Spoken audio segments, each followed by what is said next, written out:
Hello and welcome to another episode of the Giant Bombcast. I am specifically avoiding the number because I forgot and now I'm looking it up. Hey everybody, it's Tuesday, 865. There you go.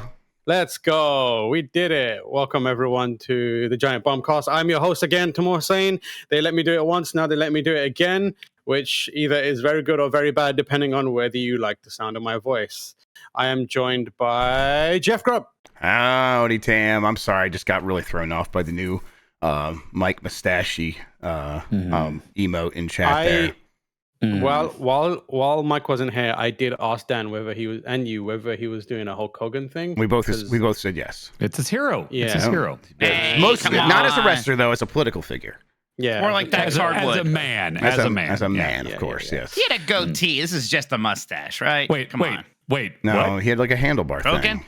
I'm trying to picture it. You're right. It was the hand, but his went further down than this. Yeah. We said you were That's trying. true. Yeah, Hogan's trademark goatee. We're also joined by Dan Rickett. So Ocelot used hypnotherapy on himself to believe that he was Liquid Snake. And so that's why he was so effective. But he was really doing it just to fool the Patriots, Mike. That's also how he quit We were smoking. talking before the podcast. Okay, that's cool. If a person was an elf, I could never, because elves aren't real. That'd be stupid. We are agreeing. Oh yeah, No, for sure. elves aren't just lame because they're not real. They're also just stupid. Right, Like Link. Ocelot's like a cool cowboy that can like juggle guns. I have a question. What do elves do? I have save Hyrule. something I'd like to put towards Mitch. If elves aren't real, are you denying the existence of Tinkerbell? No, she's a fairy. That's different. That's different. Nope. That counts as a form of elf. No, I believe in Tinkerbell. I'm going to clap to show how much I believe in Now, fairies. So you Sam, believe- what is happening here? You What believe are they in referencing? one kind of elf, but not another. So to be what you're clear- saying is you're an elf superiority person, elf racist. to be clear, Hulk Hogan, it's coming all back around. It makes perfect I love sense. elves. I'm making fun of Dan. For not liking elves? Yeah. What's the most famous elf? Link. Link's not an elf. Did you see his ears? He is So an elf. pointy ears is the whole elf gimmick? He's Pretty an much elf, all there is I to think it, so. yeah. I love Zelda. I've never held Link up to be cool guy number one. He's just a fucking, he does great things for the world. I would just like to remind everyone that Mitch has denied the existence of Ian Lightfoot. Okay, Abby from the Santa Claus. Right. Judy from the Santa Claus. Oh, not Judy. Not Judy. Briar She makes the Cudgeon. best hot chocolate. Lanny, Curtis from Santa Claus. Ooh, Malekith, Who's Noel, the Dark who's the, Elves. who's the guy who wants to be a dentist in Rudolph? Yeah, I know who you mean. What's his name? Ernie or something? Yeah. I love that guy. I hope Yeah. he became a dentist. Hope his dreams came true. We're Herbie, also joined by- Herbie. Shut up. We're also joined by Mitch Magnotti. Oh, it's me. Finally, I get to talk. How's it going, everybody? You've been talking the whole time. No. Innit? The guy who's fucking certified yapper won't shut up is like, oh, I get to talk now. Yeah. Hello. It's nice to see all my friends. Yes, hello. Haven't seen you in a while, Mitch. Yeah, it's been a bit. It's been a hot moment. Yeah, we'll get to that. But before we get on with it, we also want to take the time to acknowledge that we're in a very, very interesting time right now in the state of the world. And we think it's important to acknowledge That's right. The Detroit Lions are a good football team. It's so weird. No one can handle very it. strange. The Golden State Warriors are on a winning streak. They're about to play the Boston Celtics, the Cleveland Cavaliers, and the Oklahoma City Thunder, and then the Dallas Mavericks, one after the other. So it is a very, very scary time. Yeah, that's a rough schedule. Baron Corbin got released. Yeah. Yep. I'm lost. Yeah. I watched that wrestler who's got the golden hair yesterday, the really cool one, the butch one. He seems Okada? very nice. Okada? No, the cool one. He's Okada's Kenny cool. Omega? he's got an American tattoo on an American flag tattoo. Oh, Cody Rhodes! Cody Rhodes. Cody Rhodes, I watched him eat a McRib and then a British bacon wrap, and he said, "Sorry to the Americans, the bacon wrap is better." Oh, okay. I can what see a time that. for Cody Rhodes to be on the right side of history. Yeah. I trust the judgment. I mean, I don't know why I'm defending bacon wraps. I've never had one in my life. It's for almost fucked up. Anyways, let's talk about life. You know, you guys did a extra life. You raised what was it, 40, 50 over grand? And then Mike, $45,000. I heard it was 50 grand, and then Mitch said, "I'm keeping 5 of this because fuck them kids." Which I was mean, really, wow, really upsetting. man. He did a lot of work. He sang a lot. yeah. I think he earned it. You can have 5 grand, Mike. I took no such money. Come on, guys. Half that's Kayla's, Mitch. She was carrying a lot of that show. That's right. Yeah, if anyone deserves a payday for She was, that. she was Kayla's definitely the definitely the star. main character. Yes. Yeah.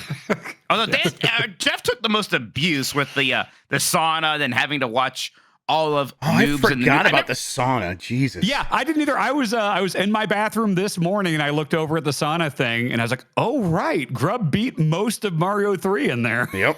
only most though. What a coward. Yeah. Yeah. I was like, worried about my health in there. I was. Me too. Yeah.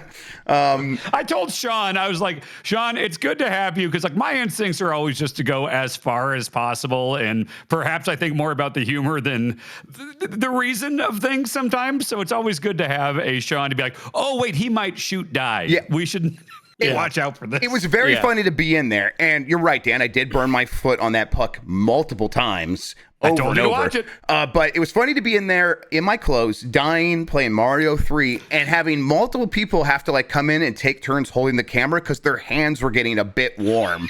They're like, and everyone was complaining about it. They're like, "Oh, this is so hot," and they're like, knuckles are just kind of barely hanging in the sauna. Yeah, it was and I was rough. like, "Do you guys not see what I'm doing? I can hear you. I can hear you whining about this." in there. To be fair, you were the one who was like, I'll stay in there as long as it takes me to beat Mario 3. That was your bad idea. Yeah, I said World 1, and you're like, I'm going to beat this game. Well, because I'm like, I can do the whistles, and I forgot you got to go through, at least the way I've always done it, I always have to go all the way through 7. I can't remember where the third whistle is. I'm like, oh shit, this was a bad idea. Listen, it was a bad idea. So I abandoned it and went back and just beat World 1. So I did like way more than I needed to do.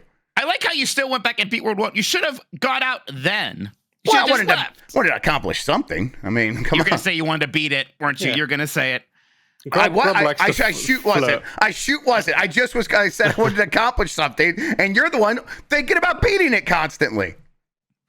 I love the idea of Grub flirting with the risk of heat stroke, which is a very, very severe. Very real, right? Like that's the real. Our bodies like can only get so hot, and I'm like, it is. My body's sweating as much as it possibly can. The thing and about eventually the it'll heat give stroke up. is like sometimes, you know, when you're about to have one of these moments, you feel it coming, and you have enough time to like rectify what's happening and respond. Heat stroke, once it starts, you're cooked. Yeah, like, I was like, I could not tell. lose, like you can't move around. So like if you're stuck in a sauna on your own, probably dying. I also I like. had that once and I tried to rectify it. And like, I'd never had that heat stroke feeling before. But when I first moved here, it was 96 degrees and I hadn't worked out in a while. And I decided it'd be a good day to go on a 4-hour bike ride. And so I just rode all around Minneapolis, and then my brain started shutting down, and I just felt, I was like, I'm going to lay on this bench next to this busy road for a while. Laid on the bench for like 30 minutes. My body and brain did not settle down. So I walked over to a grocery store, and I was like, I need to eat something. So I bought like a vat of macaroni and cheese, and just bought a bunch of the healthy runner food, Mountain Dews and stuff. So I'm just Mountain Dew and macaroni and cheese, and I went to the freezer section. I just opened up the freezer next to like the Hot Pocket stuff, and just stood there with like my head in the freezer. And it took like 2 hours for me to feel safe to go home. You had your head in the freezer for 2 hours? No, I was doing a lot. Like I was stopping and cooling my head a little bit. Now, I just love the idea of like the shop clerk looking over and being like, I didn't want to wait an hour and a half. What's he doing? I don't know. I was hearing my dad's voice in my head being like, "That's going to cost money. Keeping the fridge open, keeping the freezer open." Like, Oh, Now, God. when I was when you were dealing with this heat, did someone come and turn off the lights while you were like hallucinating in the heat? Well, that's the thing is like, I thought it would be funny if the lights were off while he was in there, but I also didn't want him to die. So I stayed in the bathroom in the dark while Grub was in the sauna, and I'm just silently in there, just like, well, I just want to make sure he's safe.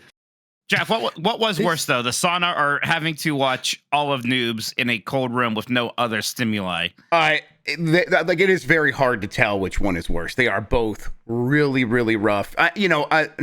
Being able to like get to the end and do something about being in the sauna gave me a certain level of hope. Noobs is hopeless. So, so when I at the end of Mario Party, I think I was like pretty close to winning. Mike was doing well. Kayla was doing well.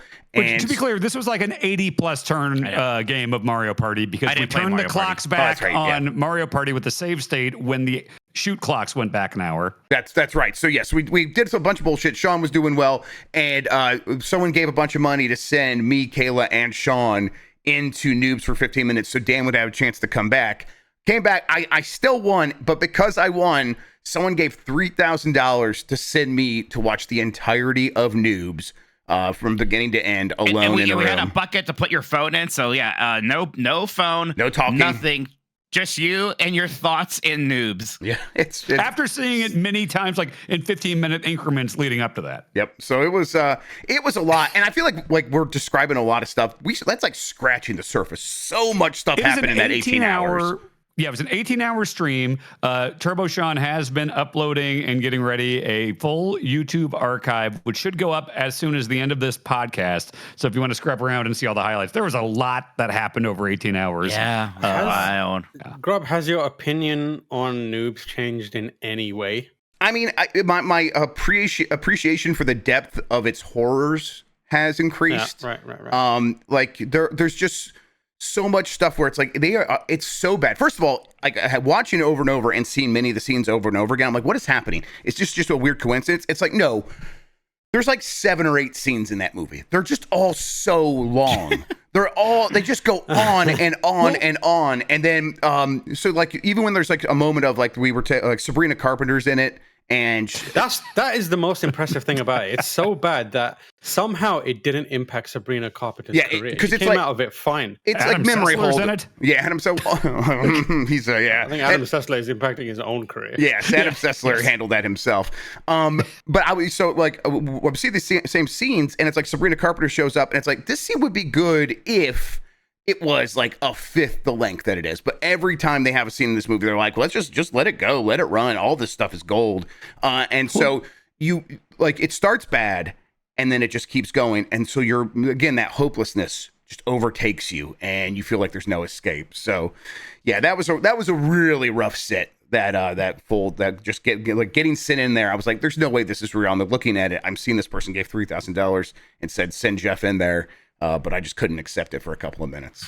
You were so confident it wasn't going to be you. Like, we thought maybe somebody would get sent in for the whole movie. You were like, oh, it's going to be Dan. I'm like, it won't be me. I'm safe. Yeah, I was like, it wouldn't be funny sending me. And it was actually kind of funny. It's funny. It was pretty funny. The thing is, it's like we've watched it a couple times. Mike watched it twice on 2 continents in the same week. But like, it's always been in like, oh, let's get some drinks or like a PAX. We pulled a bunch of people in the room. We're all kind of like drinking and laughing and making fun of it and stuff. But when you're in there with silence, we weren't allowed to talk in there, even when there was multiple people, and none of us had phones or anything. You do really notice all of these little jokes and stuff that maybe we talked over or something before, and it is legitimately worse than we thought it was. Yes, it really is one of the worst movies I've ever seen, and it's like just the most depressing watch. It really is. Specifically, as someone who we all play games, and it's a whole depiction like this is a movie for gamers. You know, gamers, us. You know, and it's like so pandering and shitty. There are multiple scenes about how like more people should be attracted to and want to have sex with gamers. Yeah, there's a lot of like talking about gamers as if it's like, I don't know, an ethnicity or something, and it's real fucking weird. I hate it. Yep. Wait. I see in the chat. Remember when chat claimed you were talking in the Noobs booth? Several of you were in there with me. I hand to God, I didn't fucking say a word in there. There was some screaming. There were were occasions of grunts and groans. But the only person I remember talking was Mike, and the movie stopped when he did that, and it was like. He said thank you as the movie skipped for a second, and then it came right back, and we're like, so, yeah. But my brain just like the whole movie froze for a bit and went to black, and I just instantly was like, oh, thank God. But then it came back, and then I had to stay there longer. I think we need to do maybe on a Revengeance or something like that. We need to do like a list top 10 movies for gamers. Like actual good movies for gamers, or like no, just like I mean, like we can decide how we want to approach this. I don't think movies that gamers deserve, or like movies that gamers would like. So we can like, I mean, like I feel like you could then be like, oh, Jumanji can go in there. Yeah, fair enough. It's kind of like gamers-esque. Gamer with Gerard Butler, or was it Clive Owen? I always mix those guys up. I think it's Gerard Butler. Yeah. Okay, that one's kind of incrable. Grandma's Boy, Pixels. Originally called Citizen Game. Which me and Danny were like, do we have to change the name of our website? Thankfully they changed it. Free Guy or Extra Man? What was the? It was Free Guy. Free Guy. Yeah, I saw that. One. Yeah. Tron. Is Saw a movie for gamers? Saw? I would say it is, yeah, because it's like more very people are game. really into escape rooms. I mean, like, what is a escape room if not an IRL gamer? It's true. It's like an adventure game. Resident so it's Evil lame. puzzle, right? Yeah. We've got that. We've got like Final Fantasy: The Spirits Within. There you That's a go. movie for gamers. The ultimate video game movie. Even the people Ready who like Player One. Final Fantasy: The Spirits Ready Within is Player great One. because even people who specifically like that franchise would get almost nothing out of that movie. It has nothing to do with anything. Instead of Ready Player One, let's just have AI create the film version of Ernest Cline's poetry about nerdy girls. And put that on there instead. No. I think that would be really welcome. Edge of Tomorrow. Yeah, Edge of Tomorrow's a banger. That's going. That would be like #1 on the list of good movies. Wreck-It Ralph is definitely actually up there because Wreck-It Ralph is a Wreck-It shoot Ralph good and like movie. Tron are very good. Yes, so yes. How about Mila Jovovich's Monster Hunter? Oh my god, that movie is so Oh. bad. Yes. Oh, that movie is it's so weird. It's like, well, we're gonna make a monster movie, but it's gonna be an isekai about like a military force from the real world that gets thrown into Monster Hunter land. What? Speaking of Monster Hunter, we have a note in the runner show from Jan, which reads, Jano - Monster Hunter Wilds is sick AF. Jan, would you like to elaborate? Thanks, Jan. Has anyone else been playing Monster Hunter Wilds? Real quick, we should say Jan's doing all right. Everybody, he's doing okay. Yeah, he's bouncing back. He's just kind of he's gonna take some time off, I think, to like just recover. Not from like any like super serious medical condition. I'll let him talk about when he wants to, if he wants to. But just to say, don't worry about Jan. He's doing all right. Let's just let him rest. Yes, well, I'll send him love though, and maybe Venmo him money, whatever makes us feel if better. you can find his cash app, just send him loads of money. There you go. Yeah. Anyone else playing? I played it on PS5 and it was very fun, but the performance was pretty rough on there, so that was kind of my slight bummer there. What's that? In what way? Well, there's performance mode and fidelity mode, and in performance mode, it's like running at a decent frame rate, but everything is very blurry, right? Like the resolution is terrible. And normally I'm willing to make a lot of sacrifices to get a pretty good frame rate, but it was pretty rough. So even I tried fidelity mode, and then the frame rate was just real bad. So it was kind of like choose in what way you want the game to look shitty. But that was back when it was only on PS5. It has since the betas come to Xbox and PC. I think people are having better luck on PC with at least higher end builds. I assume Jan was powered by NZXT when he was playing the beta. Yeah, I think he waited for the PC version, I think. Yeah. I hope there's some like sort of device that is potentially coming out soon that may remedy some of this. Who knows? I don't know. Yeah. I think you'd have to be a professional though to even get something like that. So someone should hit up Mark Cerny and see if he knows anything about this. That dude is so knee deep in ears right now. There's no way. Yeah. You know what? I've heard that reference so many times now, but I don't think I saw the state of play or whatever it was. So I have no idea what that's about. Why did he want ears? In the PS5 reveal technical like stream that they tend to do with Mark Cerny, he explained that they would have a new 3D audio, like object-based audio technology that would work really well with their headset. But to take it super advantage of this, what they want you to do is take pictures of your ears, send it to Sony, and then they will build a profile based on that will be able to take advantage of the contours of your own individual ears to be super great, excellent, double good 3D audio. And so Mark Cerny said, we're going to have you send us your ears. And I don't think they ever actually ended up doing anything with that, or actually there was a specific tool for it, like when you're trying to put your face in Tony Hawk Underground. They're not the only, kind of. They're not the only company who's done this. There's I've definitely taken pictures of my ears and sent it to tech companies before. So yeah.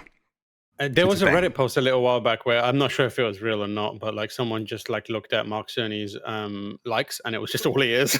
And people were like, I'm trying to. Yeah, it was difficult, right? Because I didn't want to like debase myself and go ask my wife to take pictures of my ears. Yeah, there you go. You did it. You know, that was a good picture of the ear. Yeah. Oh wow, that's a great ear. Look at that. Yeah, that's real good. Dead on. Yeah, I mean, you killed did a good it. Send it to Cerny. Just tweet at Cerny right now. Mark Cerny right now.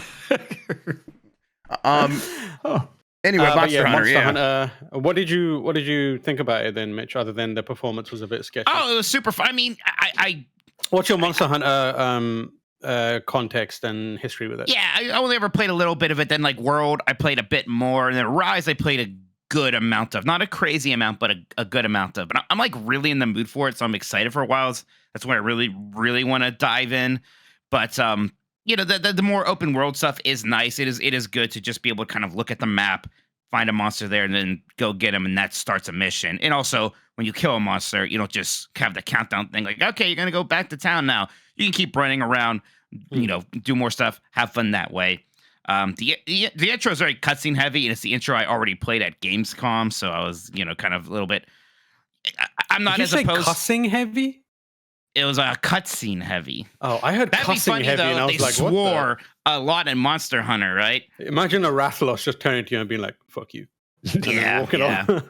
Hey, I'm not like super opposed to cutscenes or stories in games, but Monster Hunter is one where I'm really a little confused why there's as much of it as there is, especially in the beginning.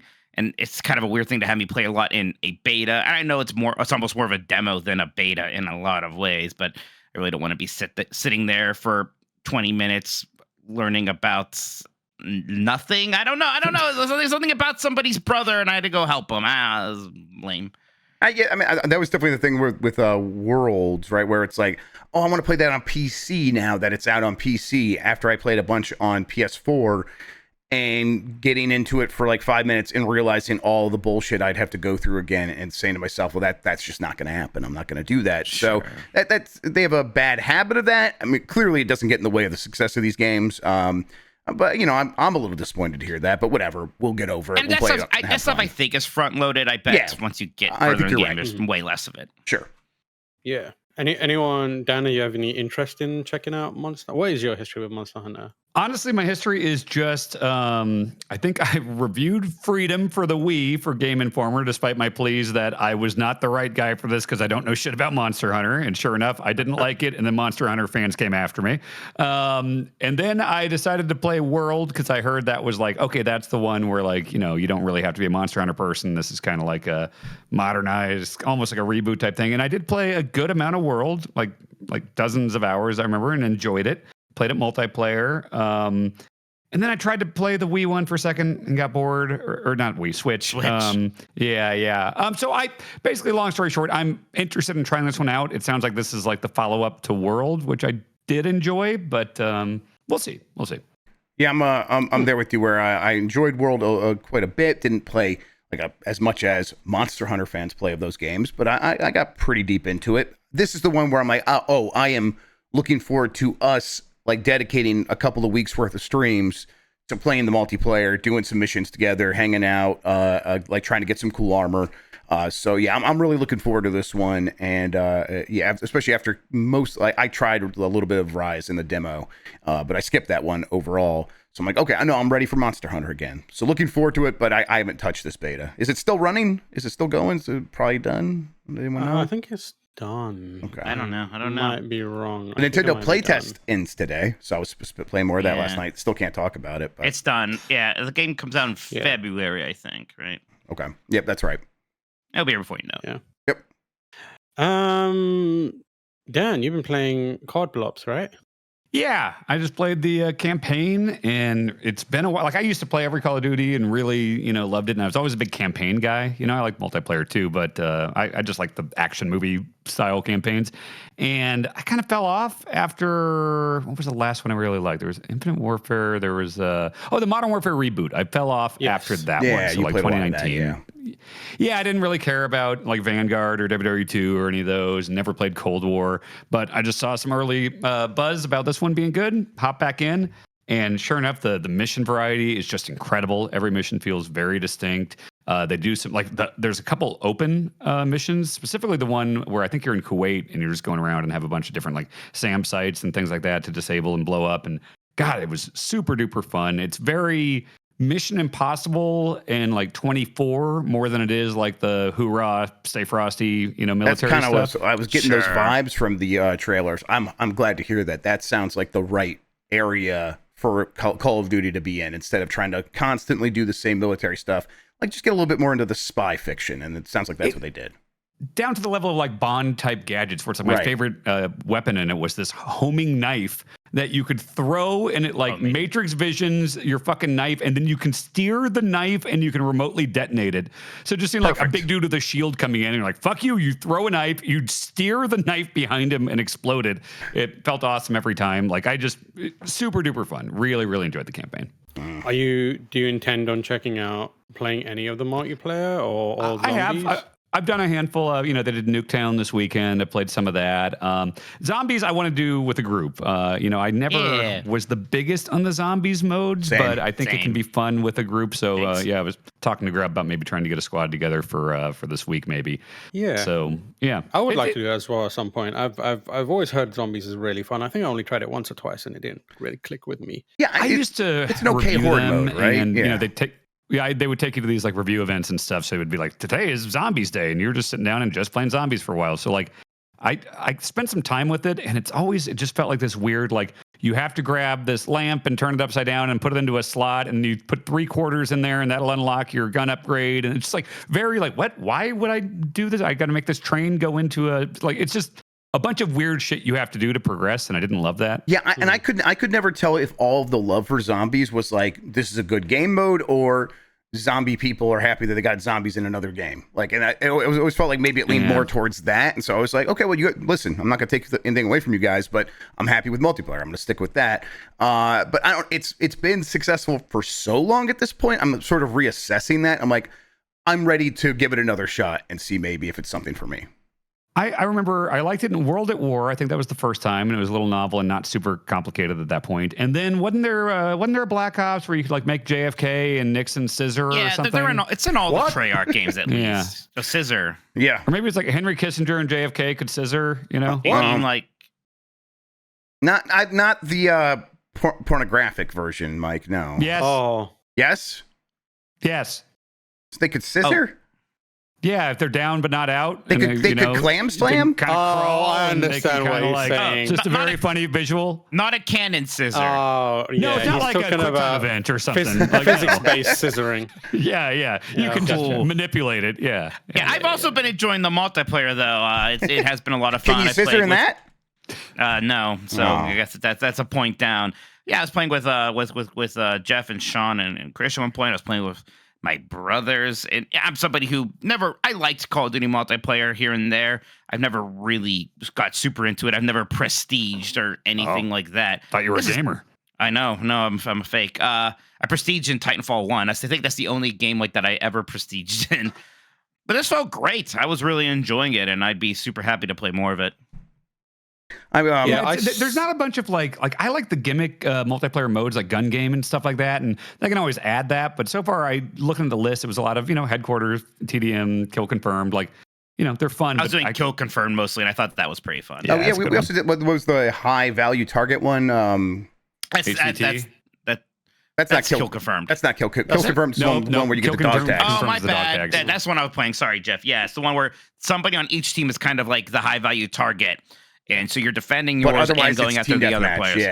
Yeah, that's just like enough of a spin on Team Deathmatch to feel kill a bit more order. interesting. Thank you, Sean. Kill order. It had the word kill in it. Yeah, weird that we can't remember that. Very good, distinct name. My bad. That's called Counter-Strike. Yeah, it's called Counter-Strike. That's right. Sorry, I was like trying to remember who was the Secretary of Defense that was in one of the games? Robert McNamara was in there, and it was like from Game Informer. Yeah, Robert McNamara from Game Informer. Yeah, I was like, so I Googled Robert McNamara Call of Duty, and it, instead of bringing up his Wikipedia or something, it brought up just his page from the fandom, and it's like Robert McNamara is a character from Call of Duty. I'm like, I think he might be more than that, but fair enough. It's not wrong. It is really funny to play a game where it's just like, okay, I'm in this mission where it's like, oh, there's just Bill Clinton on the stage, a modeled Call of Duty Bill Clinton. Right. And I tried to rush the stage in the game, and they take you down pretty quick. Never mind. Won't make that joke. It's not time. Yeah, you leave Mike Pence out of this. Yeah. I do want to play more Call of Duty multiplayer, though. It has been really fun. I miss Nuketown. It was Nuketown 24/7, right? Is that but now is the map just in rotation? Is that how it works? You guys know? You can just pick Nuketown, or at least this weekend you could, and Right, it's it's just a like playlist. you're just gonna play Nuketown. Okay. Well, yes. I wanted to go in there with my double XP points from Little Caesars and really just upgrade my character some. What? Yeah, you know. Hell yeah! My double XP I love points it. from Little Caesars. Tam. I don't understand. And Doritos had double XP for Titanfall. Like this is the way. This is This is cool. the way of things. No, the shocking thing is someone's spent money at Little Caesars. No, Little It's not Caesars is the- good. Don't get him on that. Don't get him on that. Oh no. I'm not a Oh, huge shit. Little Caesars No, guy, no. but sometimes you want Hot a and $5 ready. hot You and cannot ready. judge it by the hot we and went ready. Domino's this You need weekend. to We make had an some order. Domino's While this I was weekend. at Dan's house, TurboShawn turns to me. He's like, I was skeptical. I ordered from Little Caesars. He likes the hot and ready, to be fair, which is fine. You're right. I like it too. But he ordered pizza from Little Caesars, said it was very good. I will not hear anything bad about Little Caesars. Hey, but how about my special Domino's order? You It had was some of pretty that good. this weekend. I liked it quite a bit. Yes. You What nailed was it? You want to remind people? Thin crust. All right. Domino's thin crust. You replace the marinara sauce with barbecue sauce, and you put Italian sausage on it, and you dip it in ranch. Okay, it was you good. roll but it to be- up and smoke it. Yeah, they couldn't roll it up. It's a very crackery crust. It was very good, Dan. But to be Thank you. clear, that thin crust is kind of strange, right? Yeah. It was Why? super glossy texture on that thing. Glossy? And like the That's crust the itself flavor. is That's the flavor. That's not flavor. That's the texture. Can you describe the flavor of glossy to me? No, it's there's like no. it's like a not butter. flavor It's like thing. they take a butter brush and lovingly paint it. Lovingly. It's very glossy and yeah, I think the dough wasn't seasoned at all. Too. I don't know. The thin crust thing was a little weird to me. I think I would just get that on a normal pizza dough. No, I've done it. It's not nearly. Their thin crust is not as good as like a Donato's for sure. Okay. I've never been to Little Caesar. I just know that it sets Dan off, so I want to just. No. Oh, it sets more than just Dan off. It sets me I off. don't have strong feelings about Little Caesars. I don't remember the last No time I one had does, Little right? Caesars. I like to defend the lower tier garbage brand foods because I think I'm not some gonna people argue You're a that. get up man on of it. the people. I know Yeah, some you're people a get up on their defender. high horse about this and like, oh, Taco Bell's gonna make you shit or what? You're like, no, I like to defend the low tier fast Got a food. little bit in your I'm glad Cartman there. somebody's doing it. Yes. I don't want to throw the word hero around, Dan. Thank But you. You can in this case. Yes. all right, good. I saw an advert. I was watching basketball, and it was for like a restaurant, one of these chain restaurants that definitely has no business doing chicken wings, but they had chicken wings in it, and it was the most disgusting looking chicken wings I have ever seen in my life. Trying to think. I've seen that It was- recently. I can't think it's remember what- Domino's actually. Don't they do No, something? it's not Domino's. It's something crazy, like it's Dunkin' Donuts or some crazy thing like that. I was like, why do these people have chicken wings, and why do they look so awful? Can you imagine if Dunkin' Donuts had glazed chicken wings? Dan would eat one. I would eat I one. would. A glazed I'm gonna- chicken. Yeah. I'll find out. Don't worry about it. I'll find out. I played a little bit. I started the campaign on All right, Black Clyde. Ops, and it was it is what I wanted out of what I have wanted from a Call of Duty game for a long time. I felt like we got to the point where it became mire down in trying to be like that military raw thing that you were talking about in a way that I didn't really appreciate, where it was kind of like glorification of it. In this And- one specifically, or in No, in just as a general franchise? Call of Duty. Yeah, sure. Yeah, and even like the kind of like weirder ones, like Infinite Warfare Uh-huh. had elements of that where I was like, I'm getting vague nationalist vibes from this, which I'm not sure I like. And they're not doing like Starship Trooper satire. It's No, just like, yeah. they're like, it's like they're helping like the teenager to military pipeline get a bit smoother in a way that I just was like, I don't like. Even if you're not doing this, it feels that way. It doesn't feel like you're being stupid with your Call of Duty games, because I remember when it was just like, oh shit, everything's exploding, got to run through this. But now I turned this one on, and it was just like, oh, this is dumb as hell. Everyone is just shouting at each other. There's some sort of interrogation happening where it's very unclear what anyone is talking about. And then it just cuts to like 10 seconds later. It's like, use this RC car to blow up a bunch of people. I was like, all right. Yeah. And then the way the missions mix things up, it'll be like, oh, here's super serious Kuwait mission. And it'll be like, let's do an Ocean's 11 heist in a casino. It's like, okay, sure. Sounds great. Yeah. So I played a little bit of it. I'm definitely trying to play more. It's very interesting to me how, I mean, this is very obvious, but like I just think back at like how it used to be, where it's crazy that Treyarch is the best Call of Duty developer now. It is. Yeah. Because it was the Infinity Ward for a really long time. but And they all left, there was right? a time where people used to be bummed out when Infinity Ward would get like pushed to the sideline for a Treyarch. Well, I mean, They had like they got off on the wrong foot because their first one was Call of Duty 3, which people didn't like, and then like World of War was like 4. immediately better, but like 4 was 4, so it was a huge deal. But yeah, now Black Ops is kind of taken over. Well, and World of War was also seen as like, oh shit, we moved past WW2. We're doing, Modern Warfare. And then it's like, we're doing World War II again? Man. But World at War was good, but yes, it wasn't 4. Absolutely. Yeah. Right. It's a good game. But World War II is the shit. I wish more games were set in it, but people kind of just put that out. Said that. World War II is the shit, Mitch. He always says that, yeah. It was post that Modern Warfare 2 exit after that with Zampella and West, and then 3. I mean, that's when Infinity Ward was seen as like, it's like Leonard Skinner after the plane crash. It's got the same name, but it's like, this isn't Leonard Skinner. It was that exact situation. It seemed like there was maybe a bit of time, maybe like 4 years ago, like, okay, Call of Duty's finally like maybe winding down a little bit. Reviews are getting worse. Like, maybe it's losing something. Maybe we are going to have a world where Call of Duty isn't the end all be all. And then it just seems like, oh, nope, they were able to just bring that right back by kind of depending on, Modern Warfare and Black Ops again. And just sort of maybe they released a really high quality one this time. Do you think we're anywhere near this franchise diminishing? I think what happened is it transitioned kind of the place it has in people's lives. I think Call of Duty was when it for a long time during the height of its success, it was still very much to us a first-person shooter experience that came out in a regular cadence, but we treated it like one of our things, right? Like the gaming industry, people who had a close eye on games and played games like regularly.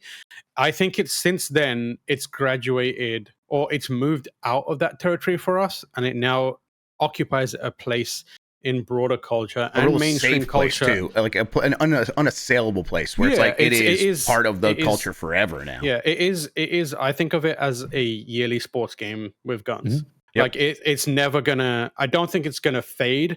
I think it will always have people coming in and out of it. Like there's been some absolutely atrocious FIFA games and Madden games and NBA games and NHL games, but ultimately they have a baseline of popularity that they kind of accept it going up and down in the same way they accept their sports teams being shit for a season or whatever it may be. That's kind of part of the process now, and it's part of the experience of playing these games. So I feel like we've reached a point now where it's perennially popular to a certain level. It's always going to be relevant. The only chance it had of being pushed into like a lower level of appeal would have been if Battlefield stepped it up, and I feel like Battlefield's fallen off pretty hard. Yes, it's certainly like still the niche first-person shooter multiplayer game because you can jump out of a plane and then kill someone and jump back into a plane, and the sweatiest people love that. Yeah, but it's different. Yeah, but in terms of, it doesn't compete on a global multi-billion-dollar franchise way that Call of Duty does. And if it did, maybe Microsoft would have bought that instead, or you know what I mean? Like there's a reason like Xbox went in and were like, we're buying this fucking thing because it's going to be here forever. It's the World of Warcraft of first-person shooters. It's never going away. Yeah, and now they have like multiple places where they can like return to ground, right? If the $70 game comes out and it's not high quality, they could shift to be like, let's put a lot more resources into Warzone this year and give those people somewhere else that is still Call of Duty to go spend their time. And here's a mobile game that is actually surprisingly good. And now we're going to do another Call of Duty mobile game coming out in the next year or so. So they got like all these different prongs to sort of get the Call of Duty audience and keep them engaged, even if something isn't hitting at the top of its capabilities. Question for you, both you guys. I always like it in the Call of Duty games where it turns out that the bad guy was some U.S. military general all along. Do you guys get the sense that that's going to be the case in this game? Pretty early on, they're like, oh, the CIA seems bad. Yeah, it's like okay, let's go. I think it picks up on I mean, like the Black Ops kind of like through line has always been like, don't trust anyone, even your own government. Yeah. Without spoiling anything, there honestly might be the most things like that. Yeah, that might be the most truthful thing a Call of Duty has ever said. Right, like it's clearly possible. pantheon, this like PMC basically is like a main antagonist, and then there's like some reveal stuff, and there is a clear main antagonist in this, and that is a huge part of the end of the game. But yeah, without spoiling it, it's pretty fun what they Dan, do. do you feel like you've been Mandela affected by Metal Gear Solid 4 in that once you saw the phrase PMC, you've nonstop kept seeing PMC everywhere now? Because that's how it was for me. Also, I think Metal Gear Solid 4 invented the concept of PMCs, if I'm not. Okay, you're going one step further. Yeah. Hideo Kojima has invented private military No, he corporations. didn't invent vaping. Yeah. And then they made that Blackwater Connect game. Yeah, that's right. Yeah. And then he made a prequel for Metal Gear and invented nuclear weapons, which was crazy. I thought that he was didn't really irresponsible. have to do that. I thought it was irresponsible. I don't like getting political on here, but he shouldn't have invented it. He must be shouldn't have done stopped. that. Someone must stop him. Calling him out. I'm not going to defend him. I'd like to thank Cosbot for correctly identifying the restaurant that had the gross-looking chicken strips, chicken wings advert. It was Dairy Queen. I was going to guess Dairy Queen. No. I never want hot eats at Dairy Queen. Only cool treats. There's just something I like their fundamentally cheeseburgers. gross about going to Dairy Queen Dairy and Queen. ordering chicken. Yeah. I No. just would, I would, I'm going to go try it. Not doing it. I'm going to defend Dairy Queen from this high-minded, high-horse motherfucker Dan Reichert up there. Boy. If you're on a road trip and it's the only option and you got to take a shit and you're in there Okay, anyway, yeah. Well, might you're as well sick get of some brains out chicken. going to Dairy Queen, huh? All right, yeah. I'm fine with Dairy Queen. I feel like their hot eats. I feel like they're cannibalizing their own business by killing the chickens, who are responsible for the dairy, aren't they? To a degree. Hang on, I have questions. Cows, chickens, Where do you think milk comes from, Dan? Chickens. Not. Yeah, you milk the chickens. Sure you do. Just making sure you do. We're good. Wait. Okay, milk does not come from chickens, right? Is that what you were implying? I was joking. I was trying to have a certified Dan moment. Into this. Mike, I'm not walking Mike, into you're this. I'm too so smart much for that, weirder Tan. than him. Mike, if you hadn't said anything, we could have convinced him. No. Just right. I still get people. I'll be like, I don't want beans in my burrito, and they're like, "Wow, you're weirder than Dan." And they'll be like, "Where does milk come from?" And everyone's like, "Oh, Dan, he's just a different kind of." No. I think I'm remembering. This was damning for you, Mike. I think initially over the weekend, Kayla, my sister, said that I was weirder, and after getting to spend some time with you, she took it back. I was like, "No, okay, Mike's weirder." And Kayla has known me my entire life, not just public facing. Kayla's great. Also pretty weird. Yes, it's very true. It was I just very went to the Dairy Queen website, and it's just full of things that are not dairy related. Let's Toast from here, fries. As a boy with sensitive teeth, I am glad that when everyone decides we're going to Dairy Queen for like treats or whatever, I could be like, I might just get a cheeseburger. So let me have my hot eats. I'm not going to mock you for it. There's a burger here called the DQ Signature Stack Burger, which Motherfucker. It looks like it's in the wrong aspect ratio. I can't tell if that is the point or not. Food in the wrong aspect ratio is a very fun concept. And just scroll down and you'll see it there. And it's like, is this a badly stretched out picture or is it meant to be like a stacked up thing? All right, I've gone to dairyqueen.com. I'm very confused. Oh, yeah. Wow, that looks like the wrong aspect ratio. But maybe this is like a scheme to like use less of each of the ingredients, so you're saving money. Honey barbecue and Parmesan garlic sauce. That does Don't do it, Dan. It's Dairy Queen. It's good. You don't deserve it, Dan. I hate it. Chat's reminding me. Kayla said Mitch was weirder, but I'm dumber, and I said I'm willing to take that. Yeah. Okay, go. Yeah, you can have it. Mike, why don't you like beans on your burrito? Didn't you have some descriptions that's really what set people off? I said the texture of beans is a little grainy to me as well inside there. That's it. Okay. Or gritty. I You don't said know. like sandy or something. And I was like, what the fuck are that's you like another way of talking about? saying grainy or gritty. Yeah. Yeah, but beans? I don't know, a little bit.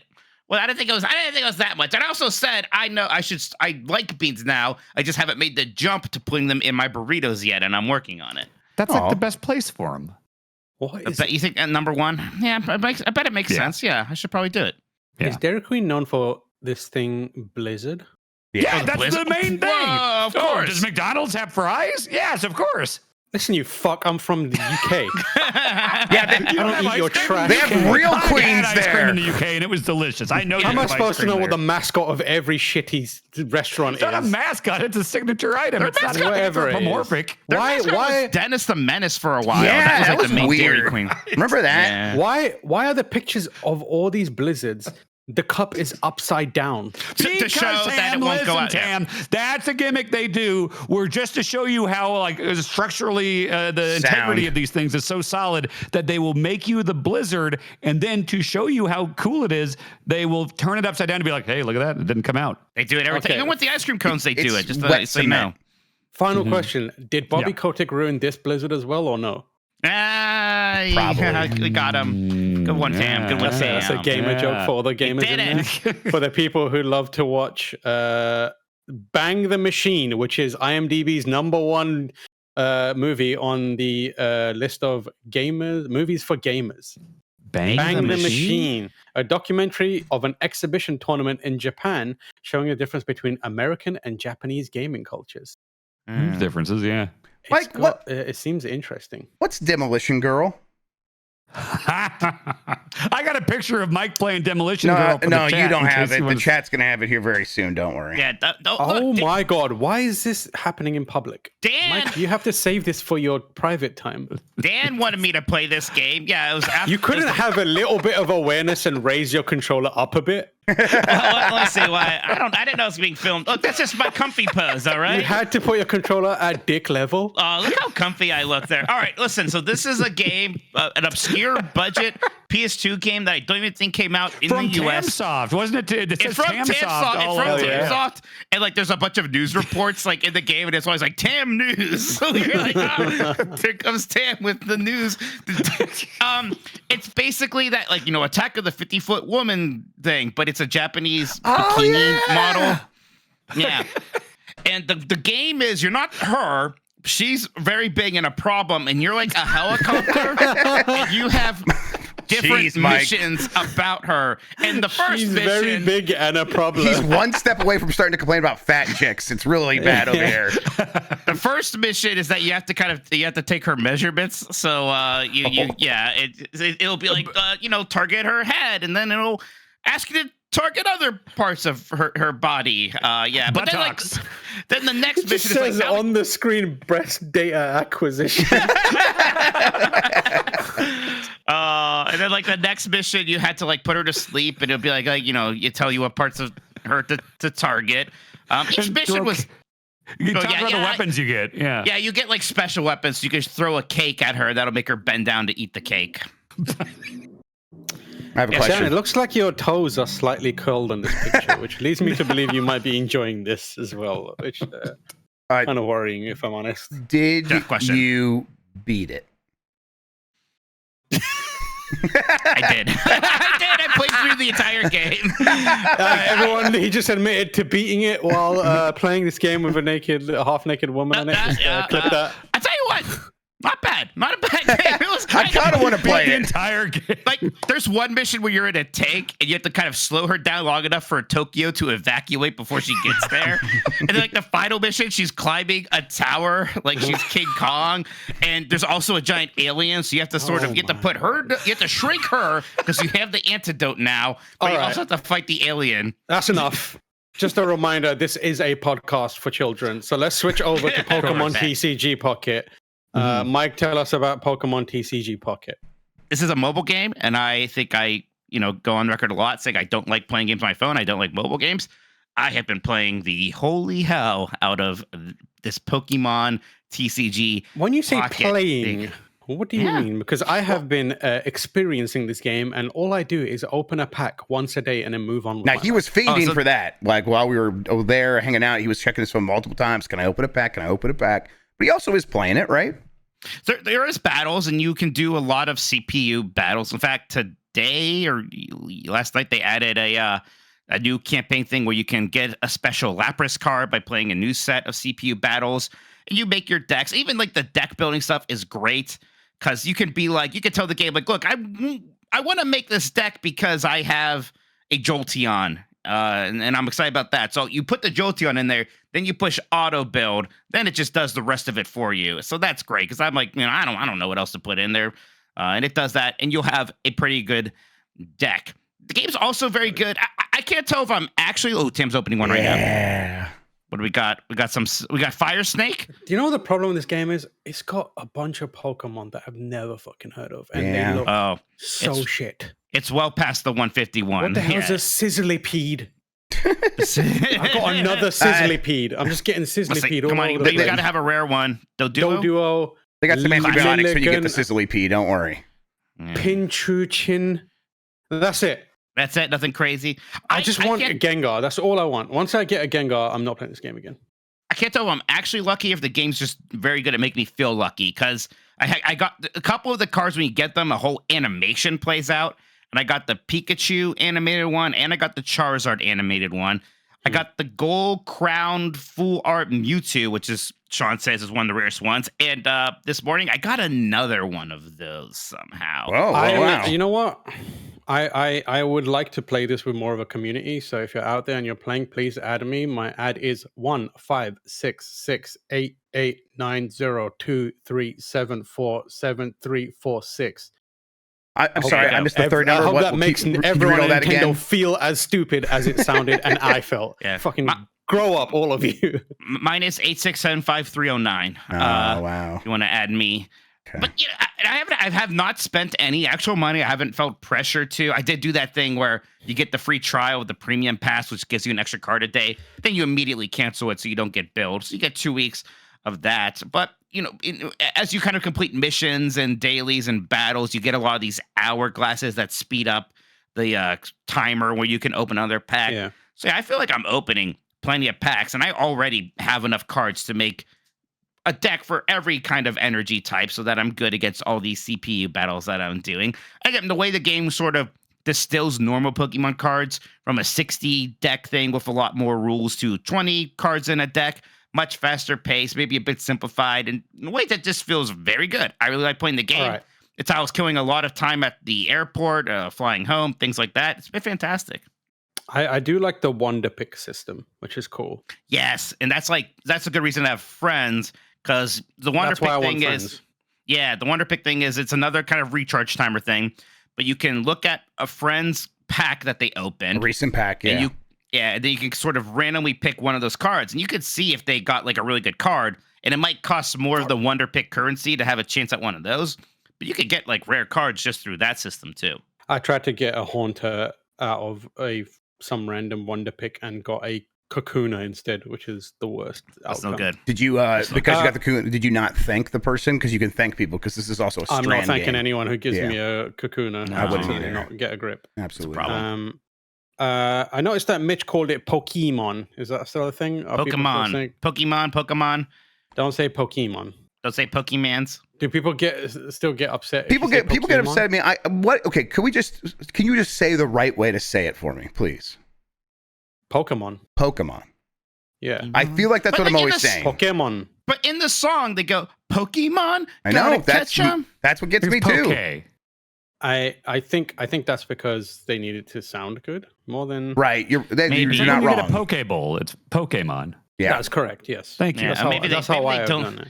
Maybe I Mandela affected the song. Maybe they don't. When I hear it, when I sing it in my head, it does that too, Mike. I could easily be wrong too. Yeah. Although it plays in my van over and over. I don't think they say Pokemon in the song. I think they say Pokemon. Definitely the same brain. We both had that double genocide thing too. So what? Yeah. I'm sorry. I really wish you wouldn't say it like that.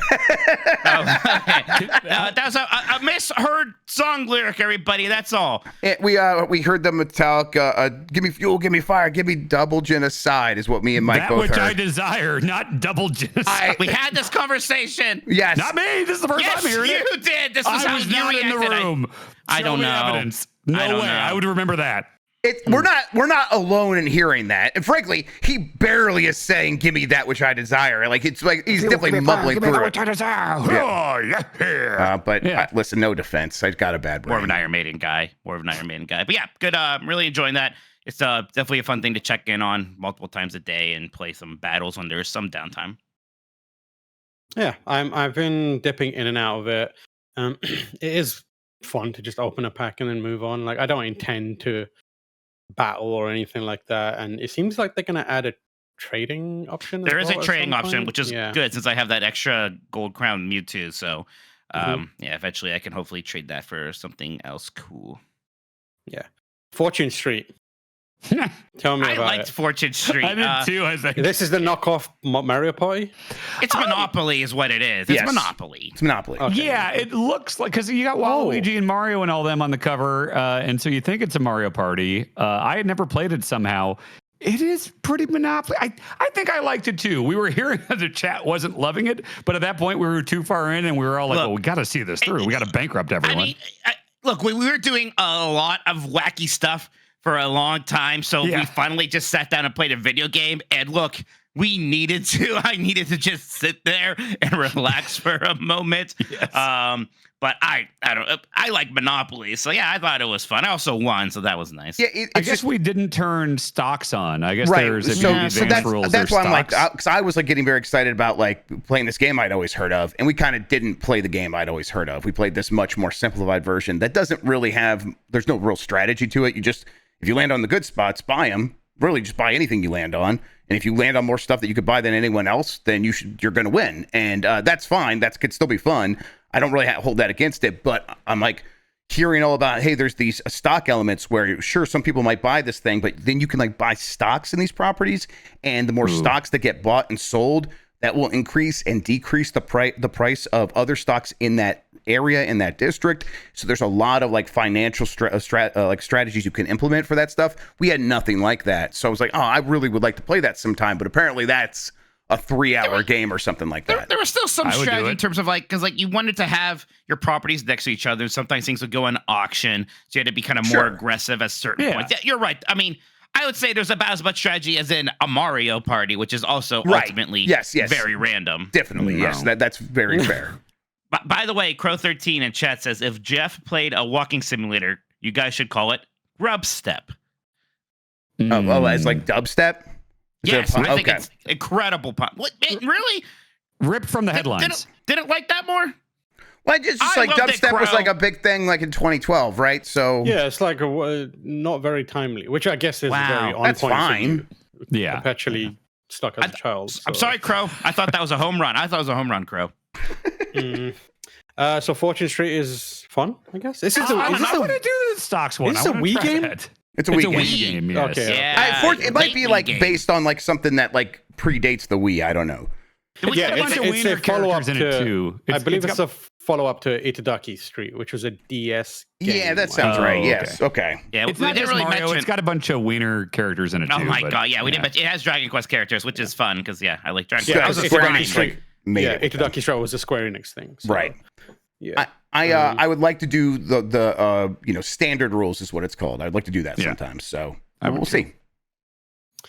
And then we've got listed here Jackbox Survey Scramble, which is a Jackbox game I'm not sure I've heard of. I hadn't either. It came out like a month ago, and I was like, how is no one talking about this? I'm not going to lie. The people in charge of Jackbox send me 1,000 emails a day. Yeah, so Rich Gallup he harasses me. Absolutely. Yeah, I'm like, I cannot look at any more Jackbox emails right now. It's Family Feud.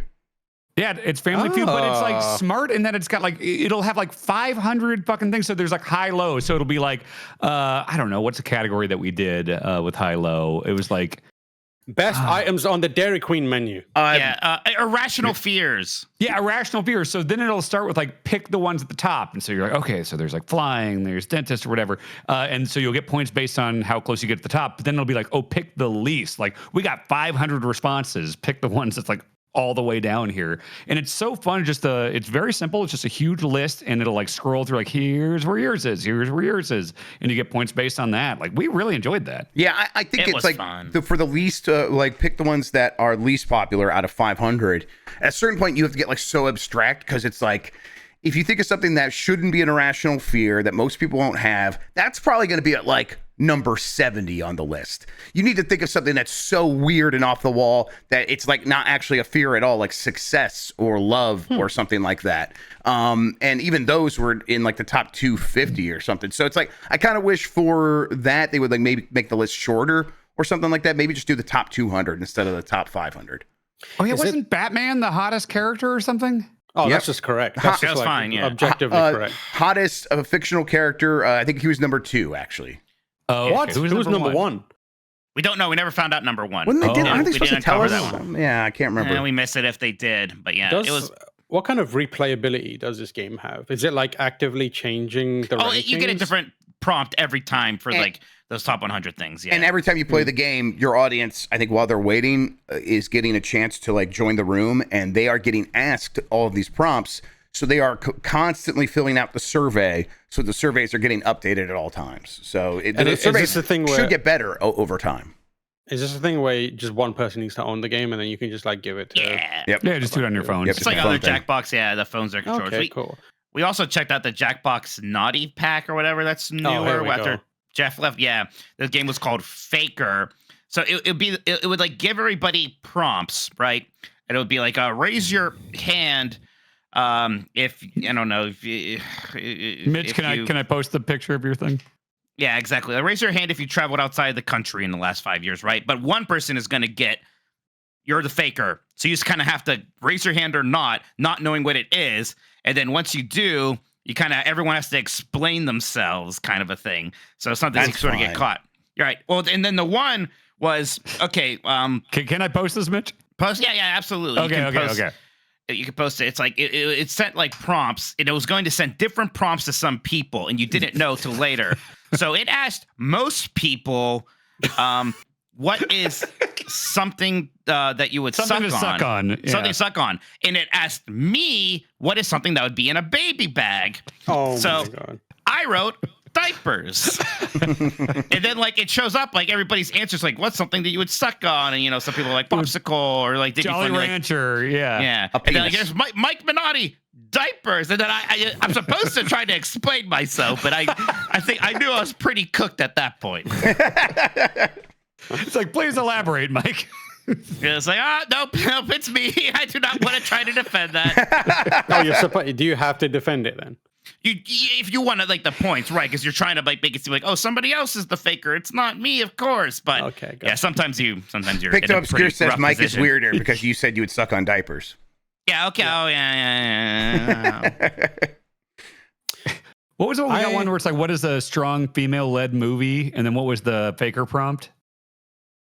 Oh gosh, the faker prompt was, oh yeah, and I was so I got through that one okay because it was the first round, and my prompt was a movie with a lot of bazoongas. So actually no, I still lost on that one. I said Austin Powers, but I was like, okay, maybe it wasn't me. I don't know. You put Titanic, I think. Or No, that Dan. was Sean. That was Sean. Sean had Yeah. Titanic, yeah. Which fair enough. I put Kill Bill, I think. Okay, there you go. The Sean one doesn't watch a lot female-led of movie movies. in that list. There you go. Well done. It sounds like something I would like to check out. It was fun. fun. Yeah, I mean that Jackbox stuff is always good, and yeah, that was a good time. Yeah. What else do we have on this list? We've got. Oh, it's my turn. Yeah. So I think I mentioned this before, but I got sent the ROG Ally X, which I spent a little more time with. All three of you have that. I think, do we all have that now? No, I haven't asked for one. I'm all right. Yeah, Okay. this has been my metaphor machine, and I love. Yeah, that's what I was about to say. I am so glad that I have one of those now because the battery life is so much better. But I've been having a really good time playing Metaphor on that. So I think we've said enough about Metaphor, but very, very impressed. The hardware is a bit pricey, but it's also like it feels like if it's the only one you have, it's a pretty good investment for that. That's fair. I've been checking out everything on there these days, and it's a really good time. However, the thing I want to talk about is another thing I got sent by Evercade. So Evercade are putting out this thing called the Alpha, which is basically a arcade machine with the slots for Evercade cartridges as well. Oh, is it like full size, 3/4 size? No, so this tabletop? is the thing. It's tabletop. Okay. So I've never had an arcade machine in my life. I've always wanted an arcade machine because I'm a huge fighting game fan. Right. And it's always been a dream of mine. And no matter where I've been, it's just unrealistic, expense wise, and also space wise. I couldn't find a full size. Even the the arcade 1-up ones. I could probably make that fit in here, but again, Yeah, very that's expensive quite a and it'll bit, be yeah. tricky. These ones are a little bar top, tabletop machine that is so easy to just find a place for in your home and get the thrill of playing an arcade machine, which is ultimately what I want. So I got sent the Street Fighter, the Capcom one, naturally, and it is so cool. So the actual device is very simple. You get the screen and then the arcade buttons and stick on there, and it's made to look like the top half of made to look like a shrunken down arcade stick. So you get like the light up marquee, you get like the artwork on the side. The marquee they send me some extra like images for that I can swap out, which is cool. And then you have like really nice buttons and stick. They haven't confirmed who is the manufacturer of that stick or the buttons. It feels like Sunward to me, which is good, but that might be incorrect. I might be like misidentifying that. It's not the hardest thing in the world if it's not to go in there. Yeah, and but swap those ultimately afterwards, it feels good when I play it. It doesn't feel like sticky or weird or anything like that. But the Street Fighter one has Street Fighter 2 Championship Edition on it. It's got Street Fighter Alpha 1 and I got the list here. Yeah, it's Alpha, Yeah, Street Alpha Fighter 2, Alpha 3. Alpha 2, Alpha 3. You've got Alpha 1 as well. Puzzle Fighter 2 Turbo and Street Fighter 2 Turbo. So it's got a bunch of Street Fighter games in there. And it only for I immediately booted up Street Fighter Alpha 3. I was hoping, oh great, I can just like put this on my table and play through World Tour mode, forgetting that World Tour mode isn't something that was in the original arcade version. Right. So you are limited to like generally the arcade experience. So like you hit start and it just starts the kind of like 1v1 arcade system, and you can hit a button to get extra credits and etc. etc. But it's still very, very authentic, and it's really well made is the thing that I really like about it. For the price Evercade's done that it good is. stuff, yes. Yeah, Evercade has been doing some really cool stuff. I haven't been playing super close attention to it. I check out the stuff every now and then, but this is the first thing I've been like, oh, this makes it feasible for me to have one of these things. And I think they're on like special pre-order price now, but I think they range between like 230 to like 250 when they're not on discount. Yeah, which that's right. I personally think is more reasonable for me as someone who's willing to pay a little extra and have a arcade-like machine in my space. Well, And also the fact I'm that interested. Oh, go ahead, Mike. Sorry.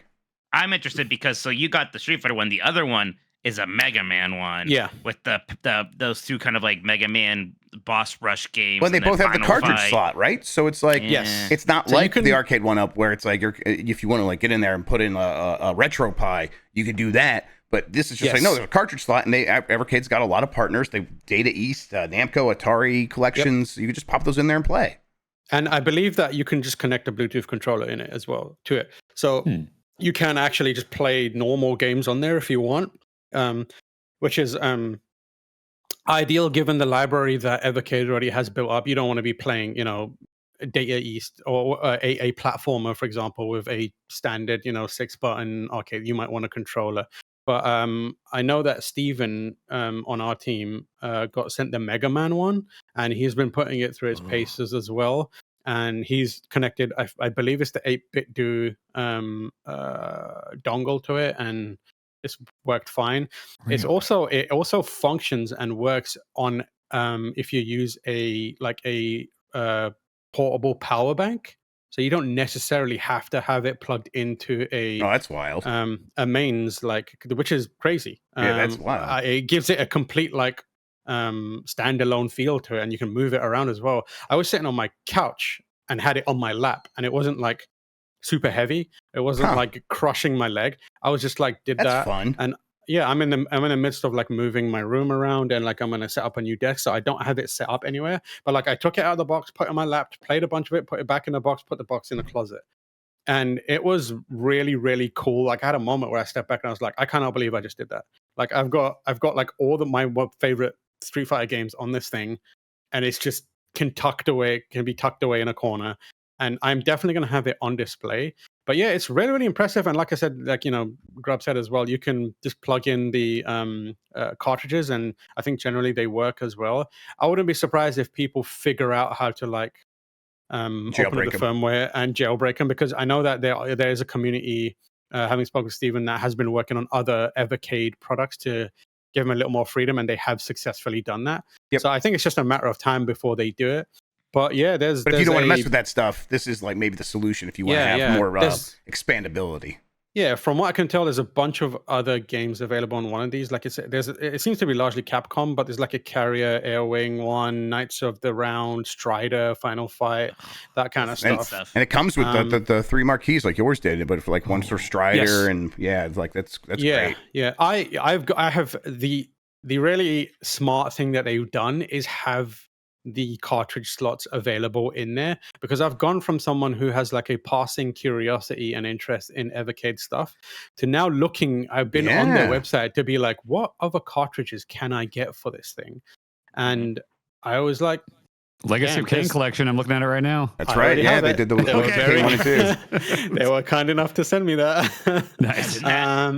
But yeah, there's like a bunch of like the Namco Museum collections on there. So like just getting the Namco Museum collection, which has, Pac-Man, Dig Dug, it's got Galaxian, it's got, Mappy, Metal Marine, Starluster, and Xevious, and just plugging that in, and you've basically turned this thing into a broader arcade machine, right? And I feel like it could be a real like accessible and lower bar of entry point for people who've always wanted one of these things, but always felt like the space or the price has been prohibitive to them. I just, as a Mega Man fan, really like the idea of having that Mega Man one because it looks nice, and just having it kind of, sometimes run in the background on the Power Battle demo mode, just looking really nice. I'm thinking about it for like a dedicated puzzle fighter machine. I think I would love that. It is one player, right? Like there's only controls for one person. No, you can connect it to a controller. I think you can connect a controller. I need to double check that sounds actually. Right, but there's only two one USB controller ports for 2-player local multiplayer. Yes. Oh, right. Okay, so I'm just saying there's not one God. on the arcade machine with the arcade the Sandwell buttons and stuff like that. Okay. Yes. So I need to check that kind of stuff as well. But for the most part, like I said, I went on their website and I was like, oh, I'd buy if I just bought the Namco and the Atari collections. That's a decent chunk of the arcade experience that you probably want to have or have like dreamed of having in your home for a really long time. So yeah, and it's like I said, it's really well made. It doesn't feel flimsy at all. It feels like it's got some weight to it. It doesn't feel like it's going to break. The only issue I had with it is the screen comes with a plastic film on it, and it's like screwed in. So I ripped the plastic film off, and some are stuck under the screws. The corners are stuck under the screws, which was really annoying. But it's really, really easy to just like put a screwdriver in there, turn it once to loosen it, pull out the thing, and then turn it back. And it's so annoying. It's fine. But yeah, like there's a bunch of now. I'm on the website constantly being like, I wonder if I should buy the Codemasters collection, if I should buy the XYZ collection. And they're not like super expensive as well. Those kind of cartridges, and if they are, they usually come, with a bunch of games in there, so spending a crazy amount of money on it. It's like $30 or so, like that. One of the marquees is Puzzle Fighter. Yeah, I'm looking at this thing. Yeah, Puzzle Fighter is good. I just looked on Amazon, and the Evercade cartridges range between like $20 and $25. Yeah, it's relatively reasonable. Yeah. But I highly recommend it. If you want a VAP, I can probably go pull it out and like wave it around in front of the camera if that's something that you want me to do. That's what we do here. I'm sorry. You know what I'm saying? He said he would pull it out and wave it around. Pull it out and wave it in front of the camera? No? There it is. All right. I would like to say I played a bunch of Puzzle Fighter this weekend against TurboShawn, noted fighting game expert. It's not a fighting game. Oh no. Well, I'm just gonna say it's Darkstalkers, it's Street Fighter, and I've never played fighting games against Sean, and I went 6-0 against him in Puzzle Fighter. So I will say I'm undefeated against TurboShawn in all things fighting games. Now, there was a time where you were playing Puzzle Fighter every single day with your wife, like nonstop, and you guys were getting very competitive, right? Oh yes. Yeah, I'm not. Yes. I'm not surprised. I was like, with several different seasons of first to 100 wins, and once we moved though, now it's not in the kitchen. It's not accessible, so it's fallen off a little bit. But it's still a perfect video game. Just hear about. I'm like, oh, no, you guys got very serious into that, so I was afraid to even challenge you with that. I mean, Puzzle Fire is not a fighting game, FYI, but I respect I respect your skill level. As someone who hasn't played fighting games against TurboShawn, this is the closest. So I will say that fighting adjacent, I am undefeated against TurboShawn. Yeah. Final thoughts on that thing. I am very surprised at how good it is, and how much of that arcade envy that I've had for a really long time has been satisfied by having this thing. So I highly recommend it. I think, as always, do your research. You might be the kind of person who wants to see if there's more versatility that can be added to a thing. I don't know, like with the arcade 1-up stuff, you can do wild and wacky things to it. This might be a little more locked down for now. But as it is right now, the only thing I would do if I had one of those things is like try and put Street Fighter on it. And I've got that right now, so I'm good. Sure. But like if people can figure out like how to chuck a Raspberry Pi in there or something else and get like Marvel vs. Capcom or whatever it may be, I'm very, very eager. But I recommend it. It's great. It's highly, it's out there if you want it. Beyond that, I've been playing Dragon Age. Decent game. That's it. That's it for me. So we're going to take a quick bricky break and then come back with the news, if that's okay with everyone. Sounds good to me. Yeah. Welcome back. We have been rejuvenated, moisturized, still in our lanes, thriving. Dan's got, is that an empty bottle? Voodoo Zero. I normally can't have fun gimmick Mountain Dew flavors, but we went to the gas station that's inside the Mall of America, and they have the Voodoo Zero, so I bought a shit ton of it. Nice. Mm-hmm. I have been dabbling in Mountain Dew a little more. I found the sugar-free Mountain Dew, and turns out it's pretty good. Mountain Dew Zero. Yeah. It's great. Yeah. We're going to begin with the news. Over to one Jeffy Grub for this. Thank you very much, Tam. Got the news, and it's what you expected. The Perot Ventura presidential ticket has come in. They are the new leaders of the free world. Congratulations to them. Finally. Yep. Beyond that, though, let's get into this, what I have written down here, actually. Nintendo has lowered its Switch forecast after sales declined 31%. Overnight, Nintendo reported its financial earnings. We'll talk about Switch 2 or the lack thereof here in a second. But yeah, Switch is slowing down, and so they lowered their forecast. Nintendo has lowered its Switch sales forecast by 1 million units, down to 12.5 million for the fiscal year due to a 31% year-on-year decline in sales. I think that was already reduced previously. I think at one point they said 15 million, then they said 13.5 million, and now 12.5 million. So they're not expecting to sell as many Switches, and kind of not a huge surprise, right? It was always going to be hard to hit those numbers. Yeah, the one thing I was always weird is why were their numbers so high originally if they kind of knew what the forecast was, unless there was some big game delay. Because, they've been releasing games this year, but it's been a bunch of games that sell 2 to 3 million copies, right? That's right. Echoes of Wisdom, Thousand Year Door remake, Luigi's Mansion 2 HD or whatever.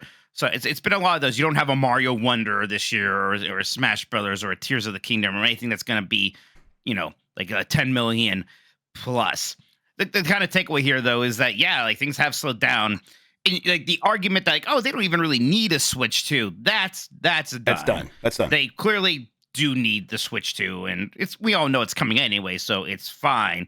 But yeah, it does continue to get like a little bit weirder the kind of further and further out that actually seems. Yeah, it doesn't seem like things are going to turn around in the current quarter that we're in right now. Mario and Luigi Brothers Ship is out this week. Reviews came out. I think they knew what that game was, which is why it's sort of kind of sputtering out at the end of the generation.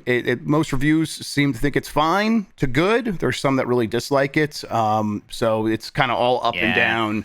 And it's one of those things where it's like, you see a game get like an 82. It's like, okay, that's good. But that's when you sort of need to read the reviews and see what some people's reservations are. The thing that people say kind of negatively about the game are the things I sort of worried about. So it kind of has like put me on guard a little bit with Brothership. Yep, exactly. So, that game's not going to be out there like fixing this for Nintendo, and they don't have a lot of things that were even if Metroid Prime 4 was coming out this holiday, like that was not going to fix it either. Like that Metroid Prime has Metroid has a more limited audience than Zelda and Mario, so yeah, it was always weird that they were expecting to sell 15 million Switch systems. Now, they did mention that they were able to see some improvement quarter compared to last quarter because they did bundle in more games at a slightly cheaper price. So instead of selling like the Mario Kart bundle for $360 with the original Switch, they are now bundling in and selling it at $300, so you get the game technically for free or something like that. And they also released the Echoes of Wisdom Zelda Switch Lite. That helped as well. But clearly, Switch sales coming to an end. They are going to move on. So what about the Switch 2? And Nintendo's president says they have no change to Switch 2 announce plan, which, as we've mentioned a bunch of times, they said that they would announce it before the end of the fiscal year, which is March 31st of 2025. So that continues to be the case. They're not changing that. And, you know, I for a while there were a lot of people that were hot and heavy saying it would happen in October. And some people were saying it would happen in September before that. Neither of those happened. We are now in November. And I suppose we'll be after Mario and Luigi here pretty soon. And then maybe that gives them a little leeway to announce it before the end of this calendar year. But at this point, why wouldn't they just wait till next year? Maybe, unless they kind of throw it in some point in earlier December. November might be a little bit weird, especially since there's going to be we presume election news headlines for a matter of weeks for a while, and we know Nintendo does care about that stuff. That's why Kid and Krista thought that announcement was never going to happen in late October, when a lot of people were saying that was going to be the case. Yeah, you know, way back when, I would have thought it would be insane that we didn't get a Switch 2 announcement before the end of the year. And now, you know, I don't know if I'm 100% sure that's the case, but it's a very distinct possibility at this point. Nintendo also launched the music app, the Nintendo Music app. It is out now, featuring decades of Nintendo soundtracks. Nintendo launched it for iOS and Android. You need to be a Nintendo Switch Online subscriber to access it, but it's like this value add feature where you can listen to, like, I think they have now like 25, 26 soundtracks or something like that. They just added Donkey Kong Country 2. Right, so and before that they added Super Mario Brothers Wonder. So they are adding like an album a day on average, or something like that, or maybe every other day. A little bit slower than that, I think. But yeah, a couple a week, maybe. I don't know. A couple a week, exactly. So, I think this app is well made, and it's got cool features like being able to just click a button and you can extend a song from its normal playing time to 15, 30 minutes, or 60 minutes. So you can just listen to some of these things on a loop. And that's neat. There's spoiler prevention features, so you don't see the screenshots that might spoil games for these songs. A bit silly, but I mean, again, kind of cool technology, whatever. And yet, I don't know. I really don't know who this app is super for. Right. It's like the app is well made and all that stuff, but man, Nintendo can't just put their music on Spotify like everybody else, right? Like even Disney does, like, right? Like everybody, even all the other people freaking out about their IP, just puts music on Spotify. So yeah, it's a little annoying. Again, the app is nice and I like it, and it is fun to listen to these songs.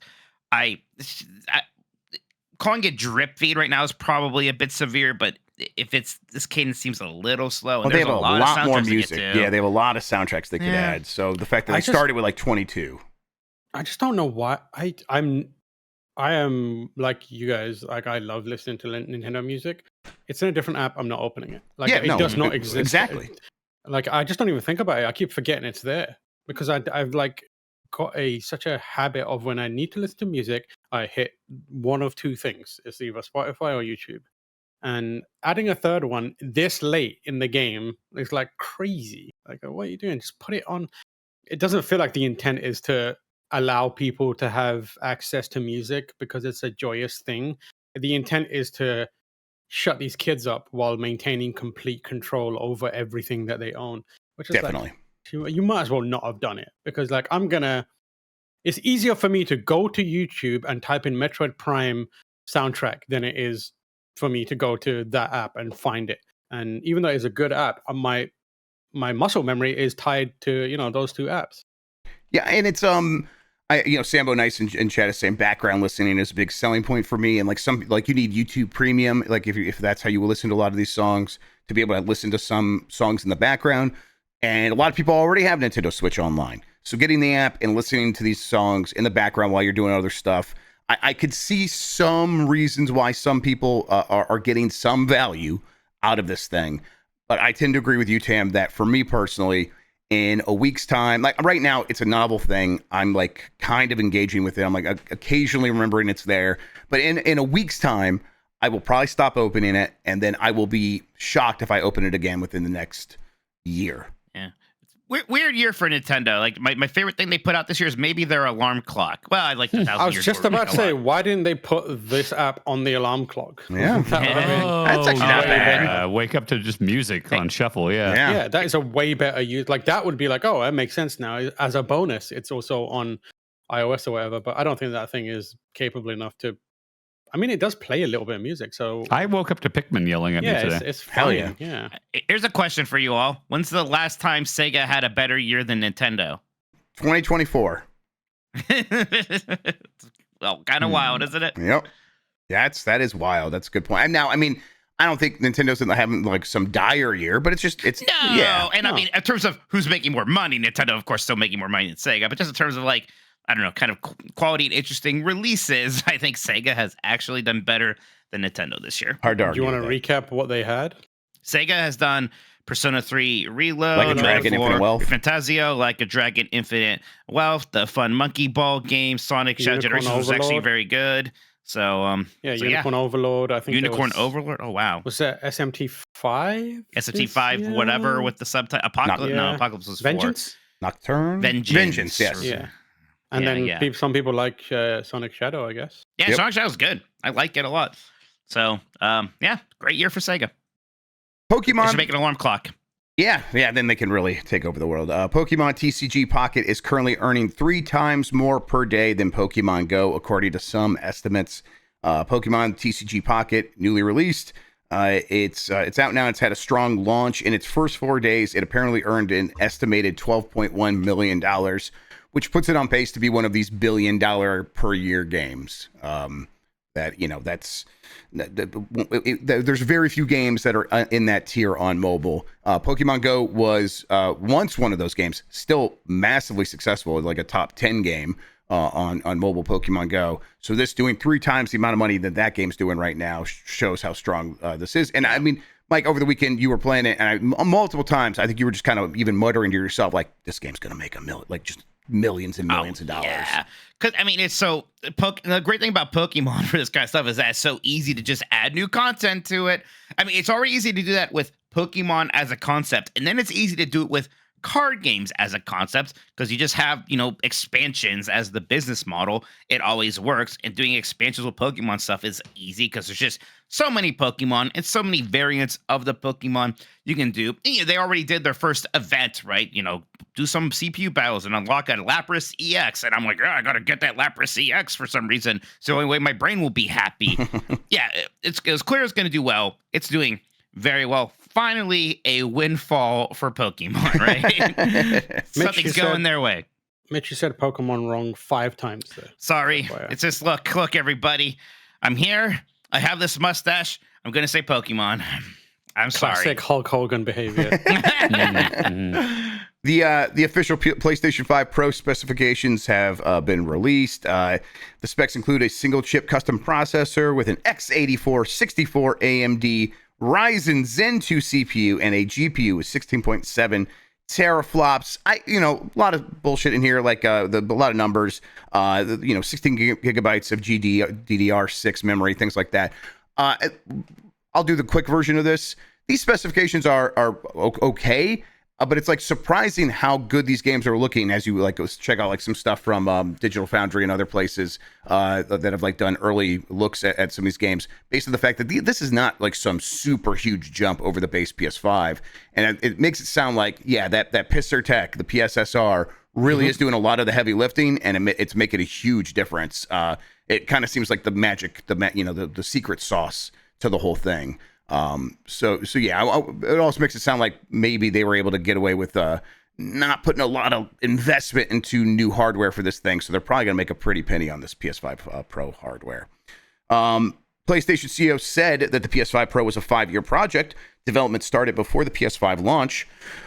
Basically, it goes like this. PS5 launched in November 2020. In the year leading up to that, the hardware had been finalized. So they had already begun work, research and developing a new PS5 that would turn into the PS5 Pro.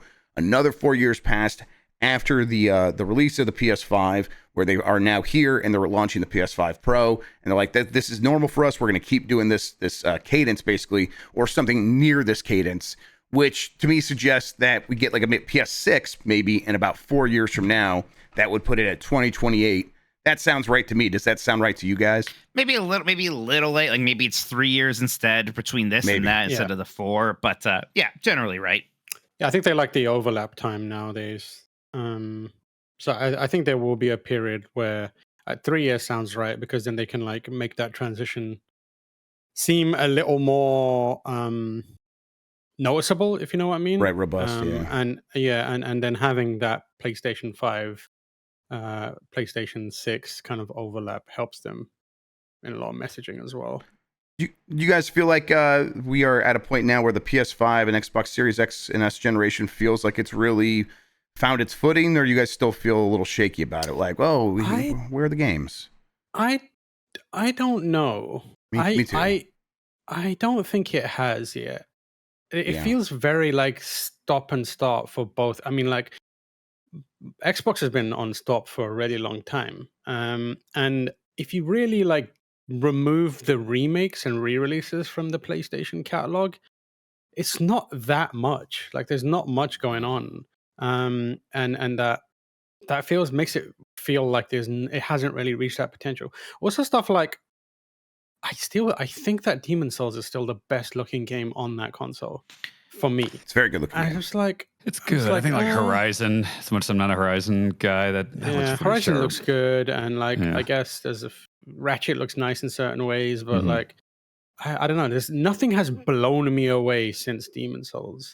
Yeah, it's like you usually do get like, after 4 years in, it's like, yeah, we're really firing on all cylinders now, and yeah, somehow it feels slower than ever in a lot of ways for these consoles. Maybe that's going to pick up next year, and Xbox does have Indiana Jones, and then Avowed pretty shortly after that coming up soon here, and they could keep that momentum going perhaps with Perfect Dark and Fable next year, although Perfect Dark just got a creative director change, so I'm not sure how far that game is out.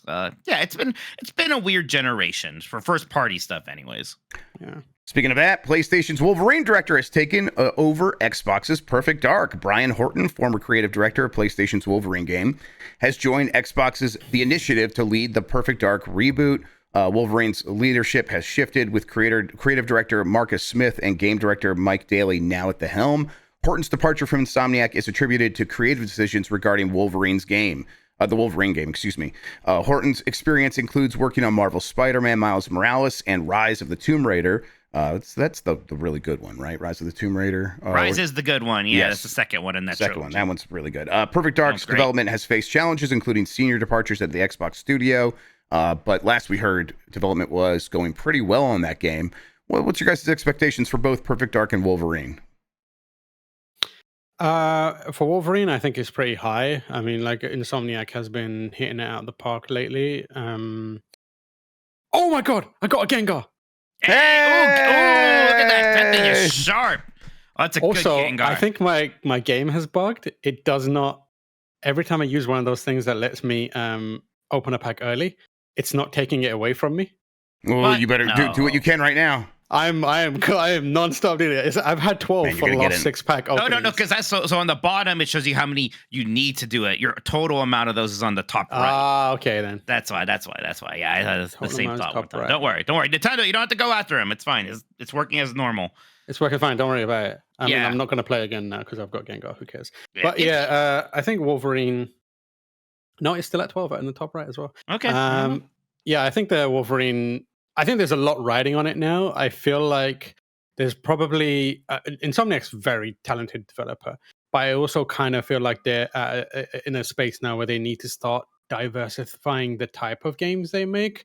Otherwise, they could end up in the same position that they were when they were making, Ratchet or whatever it may be, where you don't want them just being stuck on Spider-Man forever.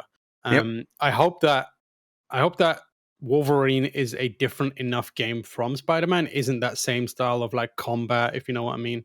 And it doesn't feel like reskinned Spider-Man in many ways. I hope it's an opportunity. I hope they use it as an opportunity to be like, we can make a completely different type of game and it still rocks. And it seems like that's what they're doing, but I have high expectations.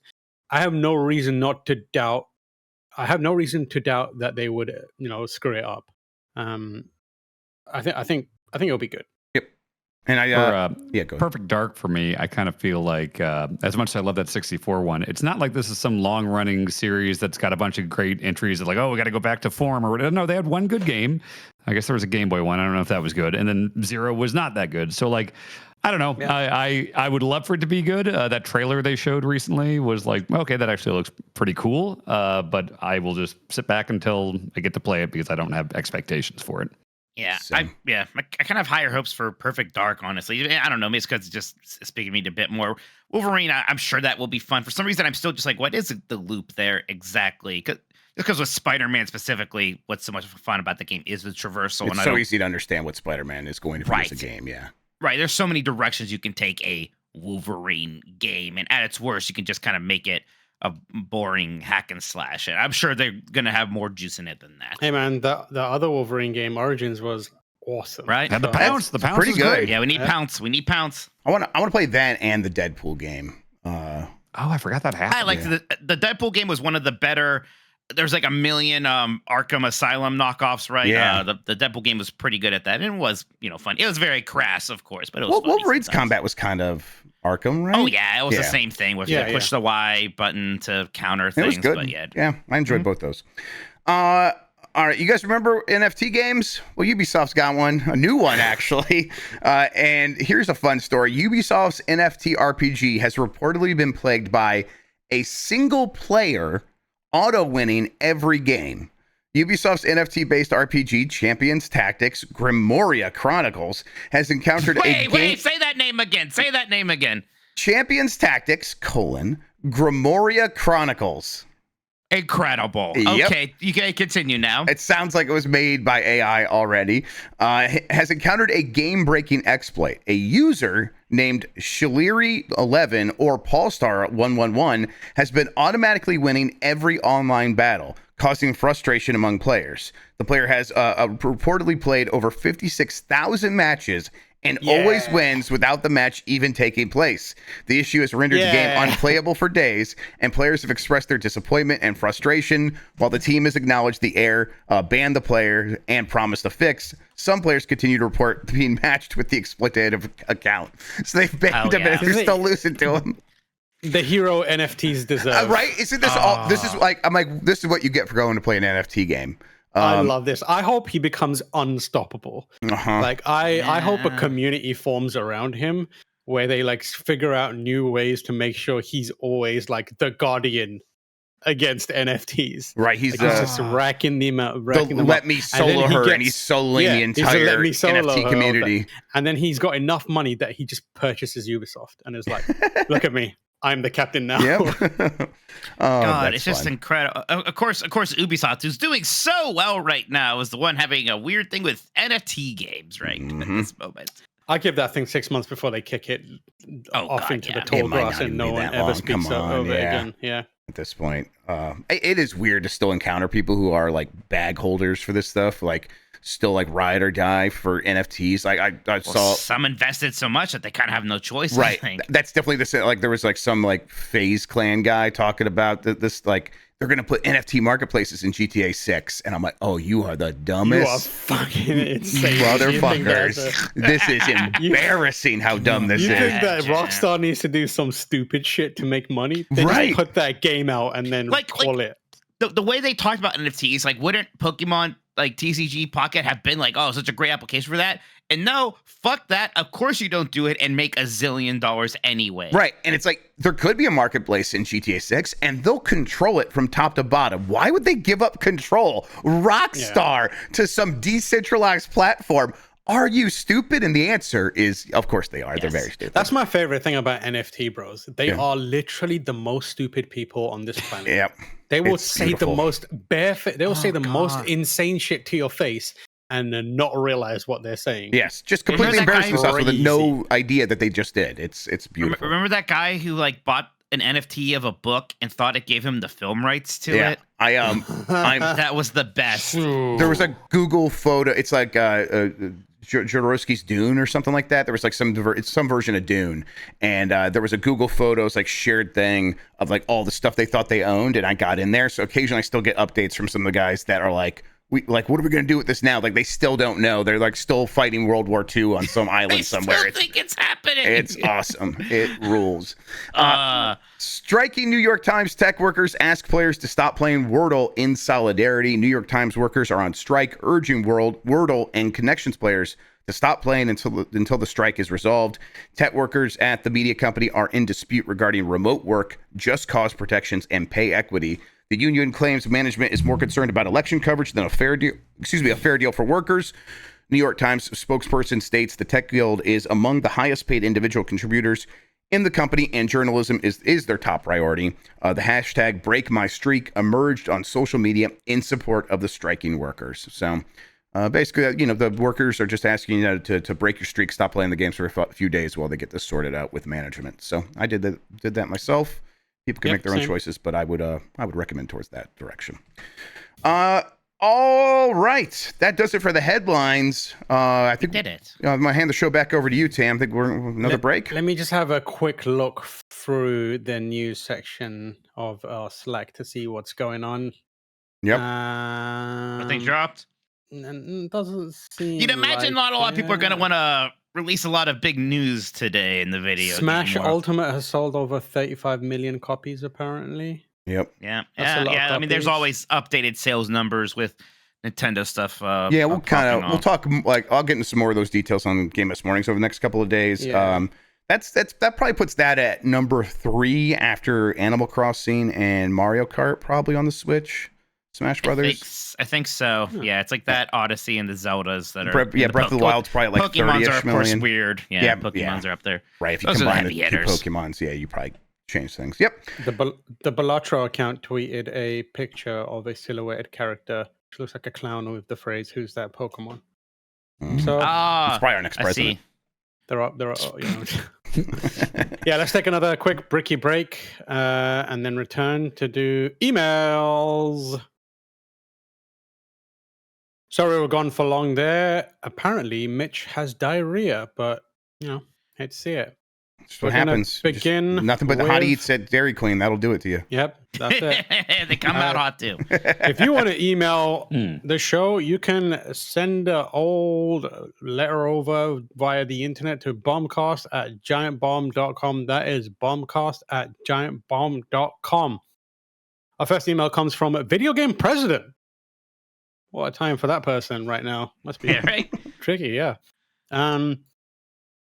It reads, in a surprising turn of events, the Electoral College has foregone the popular vote and elected a video game character as president. Which character would do the best job? Best wishes from tonight. Jeff from Quebec. Solidus from the safety Snake. of Canada. Solidus Snake. Solidus. Yeah. Huh. Solidus was president, and he was the president. He has a Dr. Octopus suit with 2 swords and an eye patch. I got to go with Solidus. Hates the Patriots. Not Stephen Armstrong? He does hate the Patriots. No, I'm a Solidus guy. That's a bad person, though, right? Like, they have evil intentions. I know that they don't like the Patriots are also bad, but I don't think Solidus was pro-child soldiers. I don't know if he was pro-child soldier. I guess, yeah. He took Raiden in as a child soldier, I think. Yeah. Well, Sean does recommend, upon. What about the president of Nukes? The right. That's right. The president of Nukes. Tam, I don't know if you saw Kayla run down the entire history of Metal Gear from memory on the stream, but she told us all about the importance of the vice president of Nukes. That's right. And a lot of it just had to do with Alaska, apparently. I think Kayla said Metal Gear is about control of Alaska. I'm very glad that Kayla has become Giant Bomb's #1 Metal Gear understander. Absolutely. Yeah. Vote for Solidus. I don't have a joke answer. I'm gonna go with I think like Professor Layton. If he was president, I'd be like, I would be like, oh man, okay, we're good. Stuff. That's a responsible adult. Yeah. Like I feel good about that. I could like just not think about who's president for 4 years, and that would be great. That's such a good answer. Yeah okay, I just want that. It would be weird because you'd have a little boy hanging around with him constantly, and it would. Listen, we don't ask it's about the little boy. So with Batman. Yeah, I guess so. I'm just looking at a list of like video game presidents to see who's on there. And number 1 is President Michael Wilson from Metal Wolf Chaos. Which I'm not sure if Okay, that's a good call. Yeah. Man. Yeah. That's a From Software game. Yeah. Mhm. What about Ni no Kuni 2, where the president of the U.S. gets isekai'd to a fancy world after a nuke Does he turn goes into a off? gun? I've never played this game. He doesn't turn into a gun. He turns into a hot anime guy, I think. Okay. Chat What with a about- good answer. King of all cosmos. That's pretty good, yeah. Yeah. Now, What about Call of Duty's Bill Clinton? No, that's, no. I don't know if I trust that The guy. saxophone player? Yeah, No. come on. Arsenio Hall's friend? Come on. Yeah. But I want to think about the ramifications of King of all the Cosmos being president. What does He'd that break the really stars. look like? Does he have time to focus on a shitty little, America does. when he's the king of all cosmos? Well, his cabinet could be all of his little like cousins and nephews, all the little guys that you rescue. True. They all have different skills. They do. Yeah. Some of them have mustaches. It's great. Yeah. I think It's a good Professor game. Layton's a great pick. Honestly. That's the right answer. Yeah. What about Chop Chop Master Onion? I would like that. No. That would be. I think the White House would stink a bit. But Eh. Oh, sure. Did watch Kayla play a bunch of Parappa 2 the other day, and I forgot that Parappa 2 existed. Yeah, that's right. That is a thing. It's about a place called Beard Noodles. I forgot that was the main story thing going on there. beard noodles. Yeah, it's like a guy. It's like a ghost. It's like a force ghost with a big beard that runs a fast food restaurant called Beard Noodles. All right, this sounds bad. Yeah, not as good as the first one. So we're gonna go with Professor Layton. I think that's right. Congratulations. Hopefully, Yep. 4 he more wins years. tonight. Yep. Next email is called Email Infidelity. I'm glad to report, this comes from Jared, who says, I'm glad to report I've not multiplexed my emails. These Thank are you. written bespoke for the giant Bombcast. Thank you, Jared. Have you ever worked a job just adjacent to your dream job? I work with Magic the Gathering cards, and I don't hate my work by any means, but my preferred TCG is actually Yu-Gi-Oh! I can't help but think how much I'd love my work if I was handling Yu-Gi-Oh! All day instead. Yeah, I'm actually a kind of funny fan, so so close.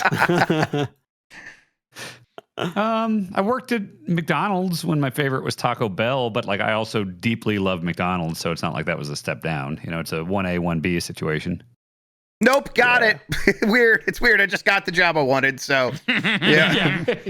Weird. Yeah, I worked at the UK equivalent of GameStop, which was Game, when I just wanted to be anywhere near the industry. Yeah. I was just like, I just want to feel like my life is like more game focused. And let me tell you, that was a mistake. Next question. Jared has done 3 questions here. Yeah, this is Jared's move here. I like it. But I out of respect and appreciation for not multiplexing the emails, I'm going to read all 3 of them. Yeah, great. Okay. What's your ideal pants material?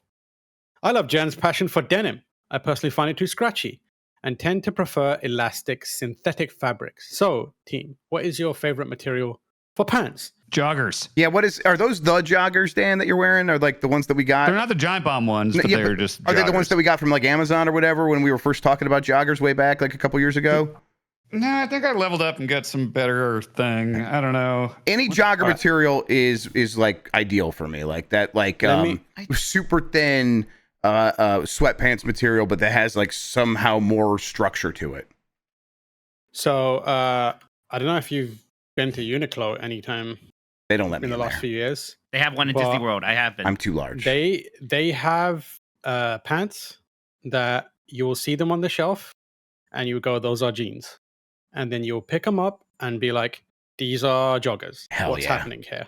Mhm. So they have a jeggings? line of material that is basically jogging bottoms, stretchy, have that same kind of like breathability and like comfortability level, but you can wear them into an office and no one would be able to tell you any different. Yes, those are I incredible. love I those things. I looked that up years ago because I remember Dean Ambrose was wrestling in jeans, and I was like, there's got to be like stretchy jeans. And so I looked it up, and it's Lee Extreme Motion jeans are like all I want to wear jeans wise. They are stretchy as hell, but they look just straight up like jeans. I think I am most comfortable when I'm wearing gym shorts. Sure. That's what I like. That's good too. Funnily enough, since moving to America, I have become primarily a shorts person. But I think that's because I've tried to become a little more active as well.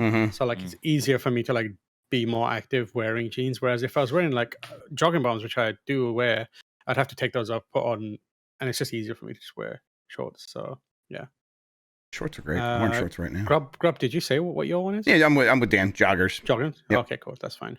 I do like A final question from Jared. Nobody asked you for a second time. That's fair. What are some foods you enjoy more for their texture than anything else? It doesn't have to be a favorite. For me, it's got to be candy corn. I love the unique, waxy, chalky feeling. Potato Pop rocks. poppers. What? Everyone said, what? Potato poppers. Yeah, I don't know heard what that potato means. poppers. Is that Yeah, one they're answer? potato pop. They're like little cages of potato chip things. I think punishing they're the like potatoes Whole for their Foods crimes. Sure, yeah. or Trader Joe's. It's just like it's just like Oh, they're like it's just 3D the jalapeno Doritos. popper, but it's potatoes. No, there's nothing inside. It's just air. So you can just put it down. And you just press it between your tongue and the roof of your mouth, and it just like all collapses, and it feels awesome. Ah. Can I call the thing that Pop Rocks do a texture? No, that's a No, it's more chemical of a- reaction. Yeah, it's a I mean, reaction. It's a It's feel. a feeling in my mouth. Clip that. Yeah, we gave it plenty of room there. Listen, I think it's fair and a fair answer for this. For me, I'm like, I don't know if I like the texture. I think I just like it as a food. I'm not sure. I don't know. Ooh, those little sheets of seaweed. Oh, I hate sure. those. I love it. Yeah, me and my best I'm friend, not we a fan both of hate those. them. You know what's the opposite direction? A thing that I really dislike that is just unfathomably popular for me. Caramelized Matcha? onions? Anything matcha. I just Oh, I don't don't know if I've understand had that. it. I feel like it's just dirt. I got a matcha ice cream cone in Little Tokyo when I was in LA, and I was like really excited about it. And they put all the matcha dust on it. Yeah, it was kind of actually disgusting. I thought I was really going to be into it. Dirt. It is dirt flavor. It kind of did taste like dirt. You're right. Yeah. It had the texture of dirt too. I think didn't get it. Yeah. I think for me, jalapeno poppers is the one. Like, it's a variety of textures, right? Like, Well, I take out the jalapeno, so I just had the breading, but that's good texture too. What's so weird? He doesn't like beans and burritos. I mean, no, that is weird. To Why take did you jalapeno just poppers out of jalapeno or jalapenos out of jalapeno unprompted poppers. self-own yourself. Why did you do that? Because Dan's weirder, damn it. He did not say anything. So he just said he likes sorry. jalapeno poppers without the jalapenos. Why, Dan? Sorry. Grub, I talked over you. What you saying? I was I don't eat a lot of vegetables, and so, but I like the breading, and what? I like to dip them in It's ranch. about vegetables? Or I don't know, I Jalapenos just don't barely eat- count as a vegetable. What are you? I like the essence of jalapenos. I don't like shoot jalapenos that often. But yeah, I heated them up at my dad's place, and I like opened everyone up, and I took the jalapeno out and threw it in the trash and just ate the breading and dipped it in ranch. And he thought I was because they're crazy. vegetables. I think not I looking to be understand healthy. what you're saying, but I need clarification on how you consume the essence of jalapenos. Because like every time I went to Subway, you get like a cold cut combo, and they're like, "Do you want jalapenos?" And I always say yes. And then I would take the top bun off, swipe all the jalapenos up, but the essence remains. Oh, you So like you the like the juice. flavor you like of the jalapeno jalapenos. juice. I do, and I actually like if I eat like if there's still Yeah, one yeah. I bite into, it's fine. Is it the crunchiness or is it I that don't you know. don't I like the because there's I like them. I don't know why I take them off. So you like They're the good. texture, He doesn't you like think the about it. flavor, but get them out of there. How about it this way? I've only had jalapenos on Subway stuff where they're cut up. I think the popper freaks me out because they're whole, and I've never bit into a whole no. They're jalapeno. definitely not whole. I don't think they're whole. They're not whole. definitely They're just not like whole. a What are you small talking slice about? of it. Oh, really? There'd be a whole Yeah, it's just a jalapeno small in there. slice. Jalapenos are kind It's of like literally- long boys. It's breading, cheese, and then a small amount of jalapeno. Oh, see, I assume because like I do the same thing with onion rings, as I always take the onion out and I just eat the ring breading. So I guess I just do it out of habit. You do it out of I hate habit. onion This is what makes you weirder than Mike. Is you don't think about the things that I'm you a just breading do it. guy. Yeah, I'm just a breading guy, and I always we have know been. that, but you just do the Like, things. if You're I not get even a thinking Popeye about sandwich, it. if they look every time there's a new Popeye sandwich, I get the golden barbecue one, I get the spicy one, I get all that. If they made a breading only Popeye sandwich, I'd be the first in line. This is I again, Dan, I respect it, but don't. like the process feels so stressful. And like I imagine one day you're gonna come in and be like, I like fries. I just take the potato out of it and then eat the outside of it. Well, It's fries, I just- it's switched them all. All right. Yeah, but anyway, yeah. New poll. What do you think breading is? It's like the outer. I think it's the skin puffs up when you bake it, and then it's No, not that's skin. not it. Skin can be a part of it. Panko Usually crumbs. It's puppies. I made Panko and Coco what? Chibania style chicken curry sorry, yeah. maybe like 10 years ago when I got back from Japan, and it's like it can't be panko. Panko Usually it's like crumbs. flour, panko, and eggs. Lots of eggs usually. not in the ones I have. In the No, latest Oh, God. weirder poll There's a poll. between Dan and Mike, I'm 7 voting for Mike. said Mike is weird. 8 said Mike is weird. 64, 67, 69. I'm sorry, it keeps going up. 72, 73, 74. Stop the count. Stop the count. They did it just stopped. No, I think it's 75 like, okay, look, we says have skin. Dan is weirder. If we took a lighter to our skin, it would blister up and puff up. I think that's what's happening to the chicken skin for the breading. Yes. Skin can do that, but the kind of breading you're talking about, that's not. Wait, what is happening? Do you know? Skin can be Have you worked at crispy. Popeyes? Have you worked at Popeyes? What is happening? No, but I've cooked chicken. I fried chicken. Okay, well maybe your homemade chicken is different than Popeyes. Why are then. we starting? in a restaurant? I made it. Why are we talking about human skin? Because I'm he saying thinks, the he chemical- thinks the breading is nothing process but of- skin. Dan, the skin's only on the top part. You have the breading on all sides of it. Stop. Everyone stop. I got him. Okay. I got him. Breading. Let's just No. explain it. Breading is it's a coating that is created out of a Yeah. series of other ingredients. Uh-huh. So you Yep. add Panko breading to crumbs. things. Panko crumbs. Exactly. You Yeah, nailed it. yeah. Panko. Yeah. You nailed it, and then you carried on saying things, and it went weird. So let's just clear up. Dan understands. Panko Well, crumbs. Yeah. Yeah, effectively, yeah. You had panko crumbs, but you can also make an equivalent of panko crumbs by doing like flour and eggs, and it creates that same kind I'm of. okay with the flour part. Yeah, I just wouldn't make it with yeah. eggs. Yeah. All right, You know, the eggs are a big part of breading almost everything. Oh, Not mine. okay, it's another food one. Fuck. You can skip it. You're this in charge one- of the show. You pick the emails that you want to read. This one's called Made Some Chili. That doesn't seem to be attributed to anyone. I'm going to read this because you'll see why. I made some chili. I used Beans Trio. Like a can of 3 kinds. 80-20 ground beef, some Marzano tomatoes cut up, crushed tomatoes, half a can of cerveza. I forgot the bell peppers. Everyone pick ingredient to add to this existing chili. I'm gonna I like take out this. like 6 of them. No, you're not taking Jalapenos. out any. Wait, I'm taking you're out all the tomato stuff good- chili. and the green bell peppers. Yeah, I don't want tomatoes in it. In chili? If Do you like that's chili? Chili's great. Then No, you you like- don't. Then you like the What? tomatoes. Not I don't know how you look, make if it's like chili. a sauce thing, if it goes into the sauce, then I'm fine with Yes, that. Like it's I know sauce, it's barbecue sauce. sauce, I know all that's tomato based, but I don't want like shoot tomatoes and anything. That's It's disgusting. sauce. It's sauce. It's To not be clear, like it's if going it's to be sauce- cooked down and turned to the sauce. Yeah. Yeah. Then that's Yes, fine. yes, I'm yes, fine yes, with that yes, then. yes. But no, but he says here crushed and cut up tomatoes. I don't want the cut up ones. Yeah, I the just cut up want the tomatoes sauce. will get cooked Yeah, down. during the cooking process, it will. John Carson says he's the same way. Yeah. Yeah, John Carson was dressed as Mr. Mime Right, for 2 hours. yes. Who the fuck? Doesn't invalidate yeah. his opinions. I would add panko crumbs. Sure. Oh, cheese. sure. Like 8 pounds of cheese. Hard-boiled eggs. I would add some like dark chocolate, maybe even a little cocoa powder, and chili's really nice. That's The- good. the- Like a mole thing. The real answer here is if you can find it, Bombay mix. Add some of that to your chili. It gives you a Ooh. little crunch, little spice. Ooh. It's really good. Yeah, that's. I would just put jalapenos and some stuff like that in there. Yeah, that'd be Yeah. good.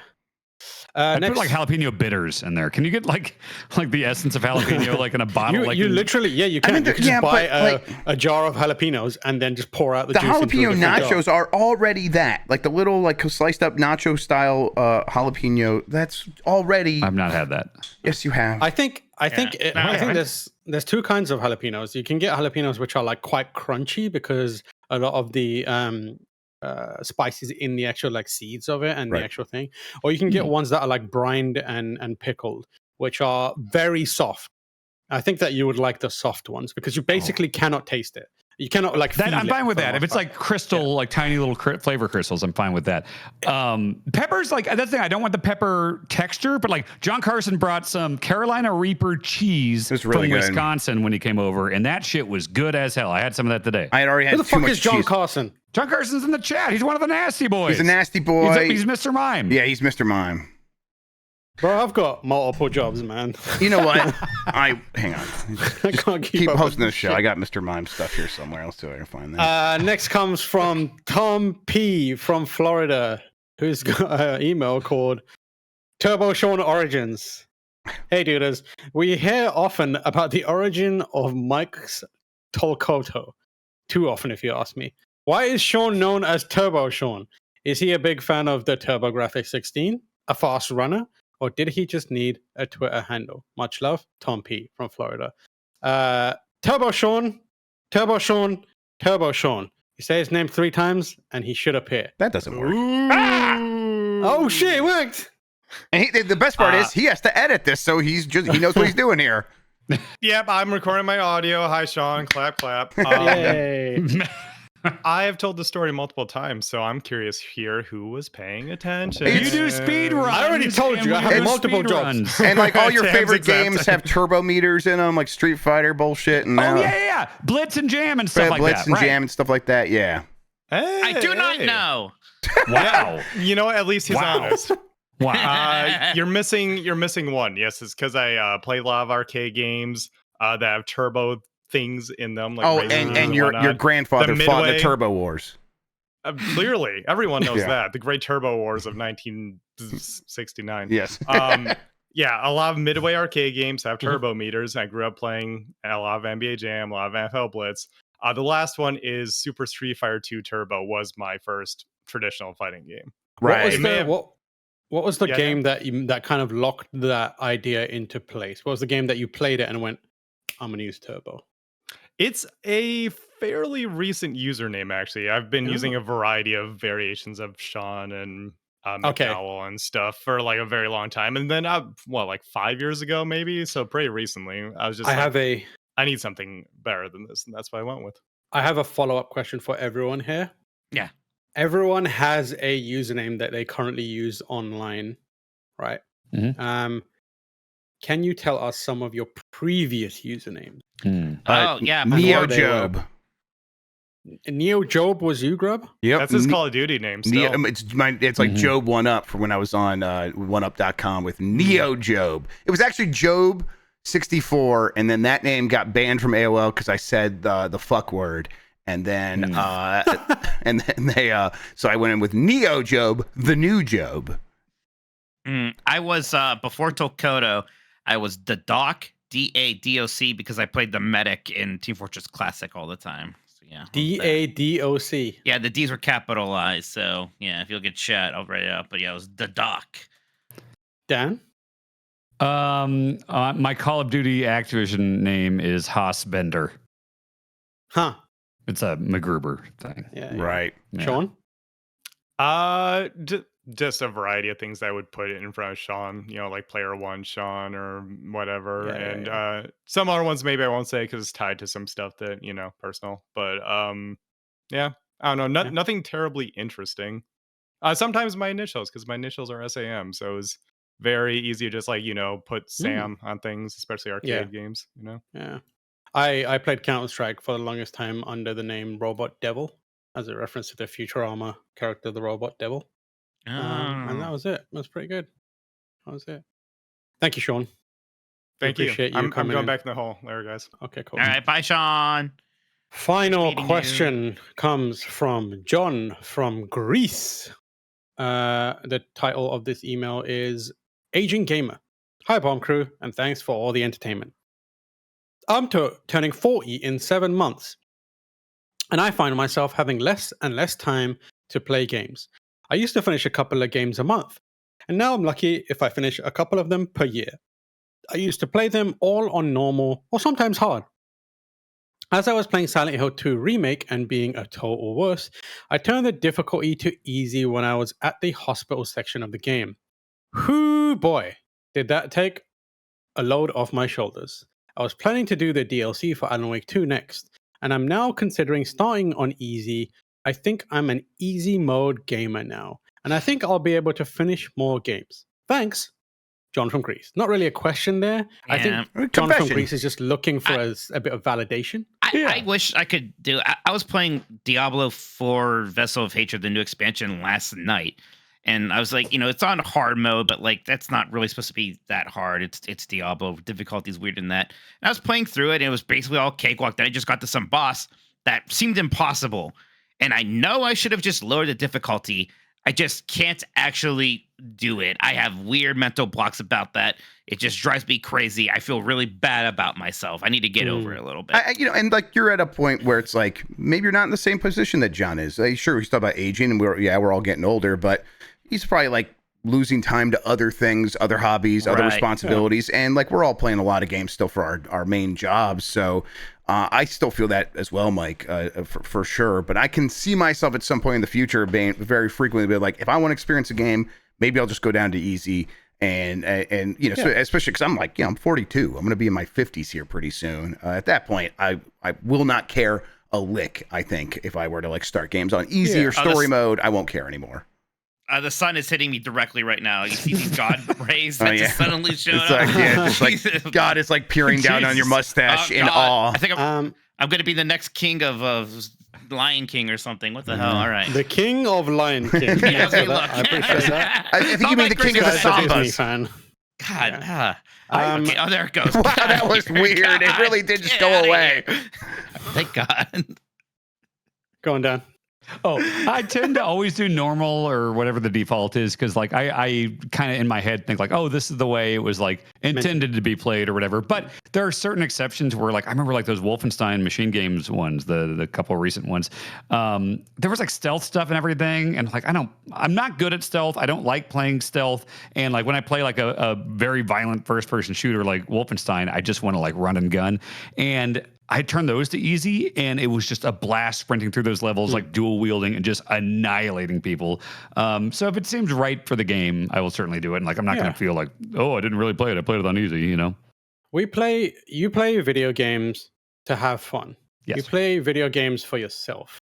Yes. When you decide not to change the circumstances of whatever video game you're playing so that it gives you the best chance of having fun, you're no longer playing video games for yourself. You're then playing it for someone else, some amorphous idea of what video games or how video games should be played. Do whatever you have to make sure every moment you're playing a video game is fun. Because otherwise, you're wasting time. And you could be doing many other things. Yeah. I mean, like... So, doesn't matter. And like, don't hack, though.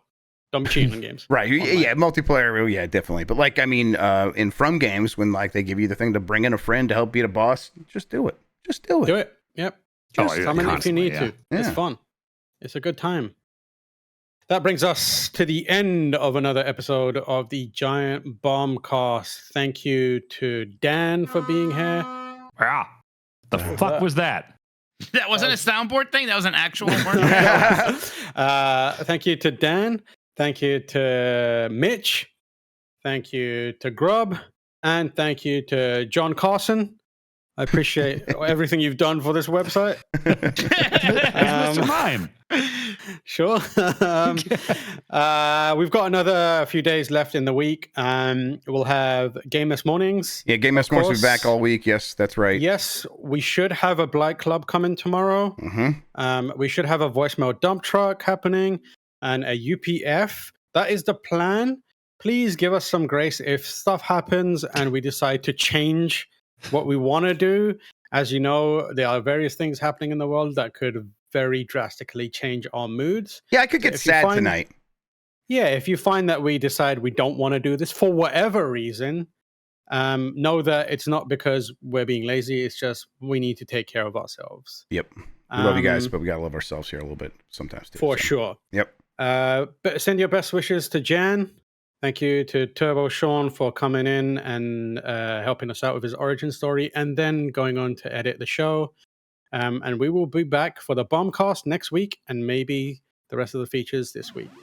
Goodbye, everyone.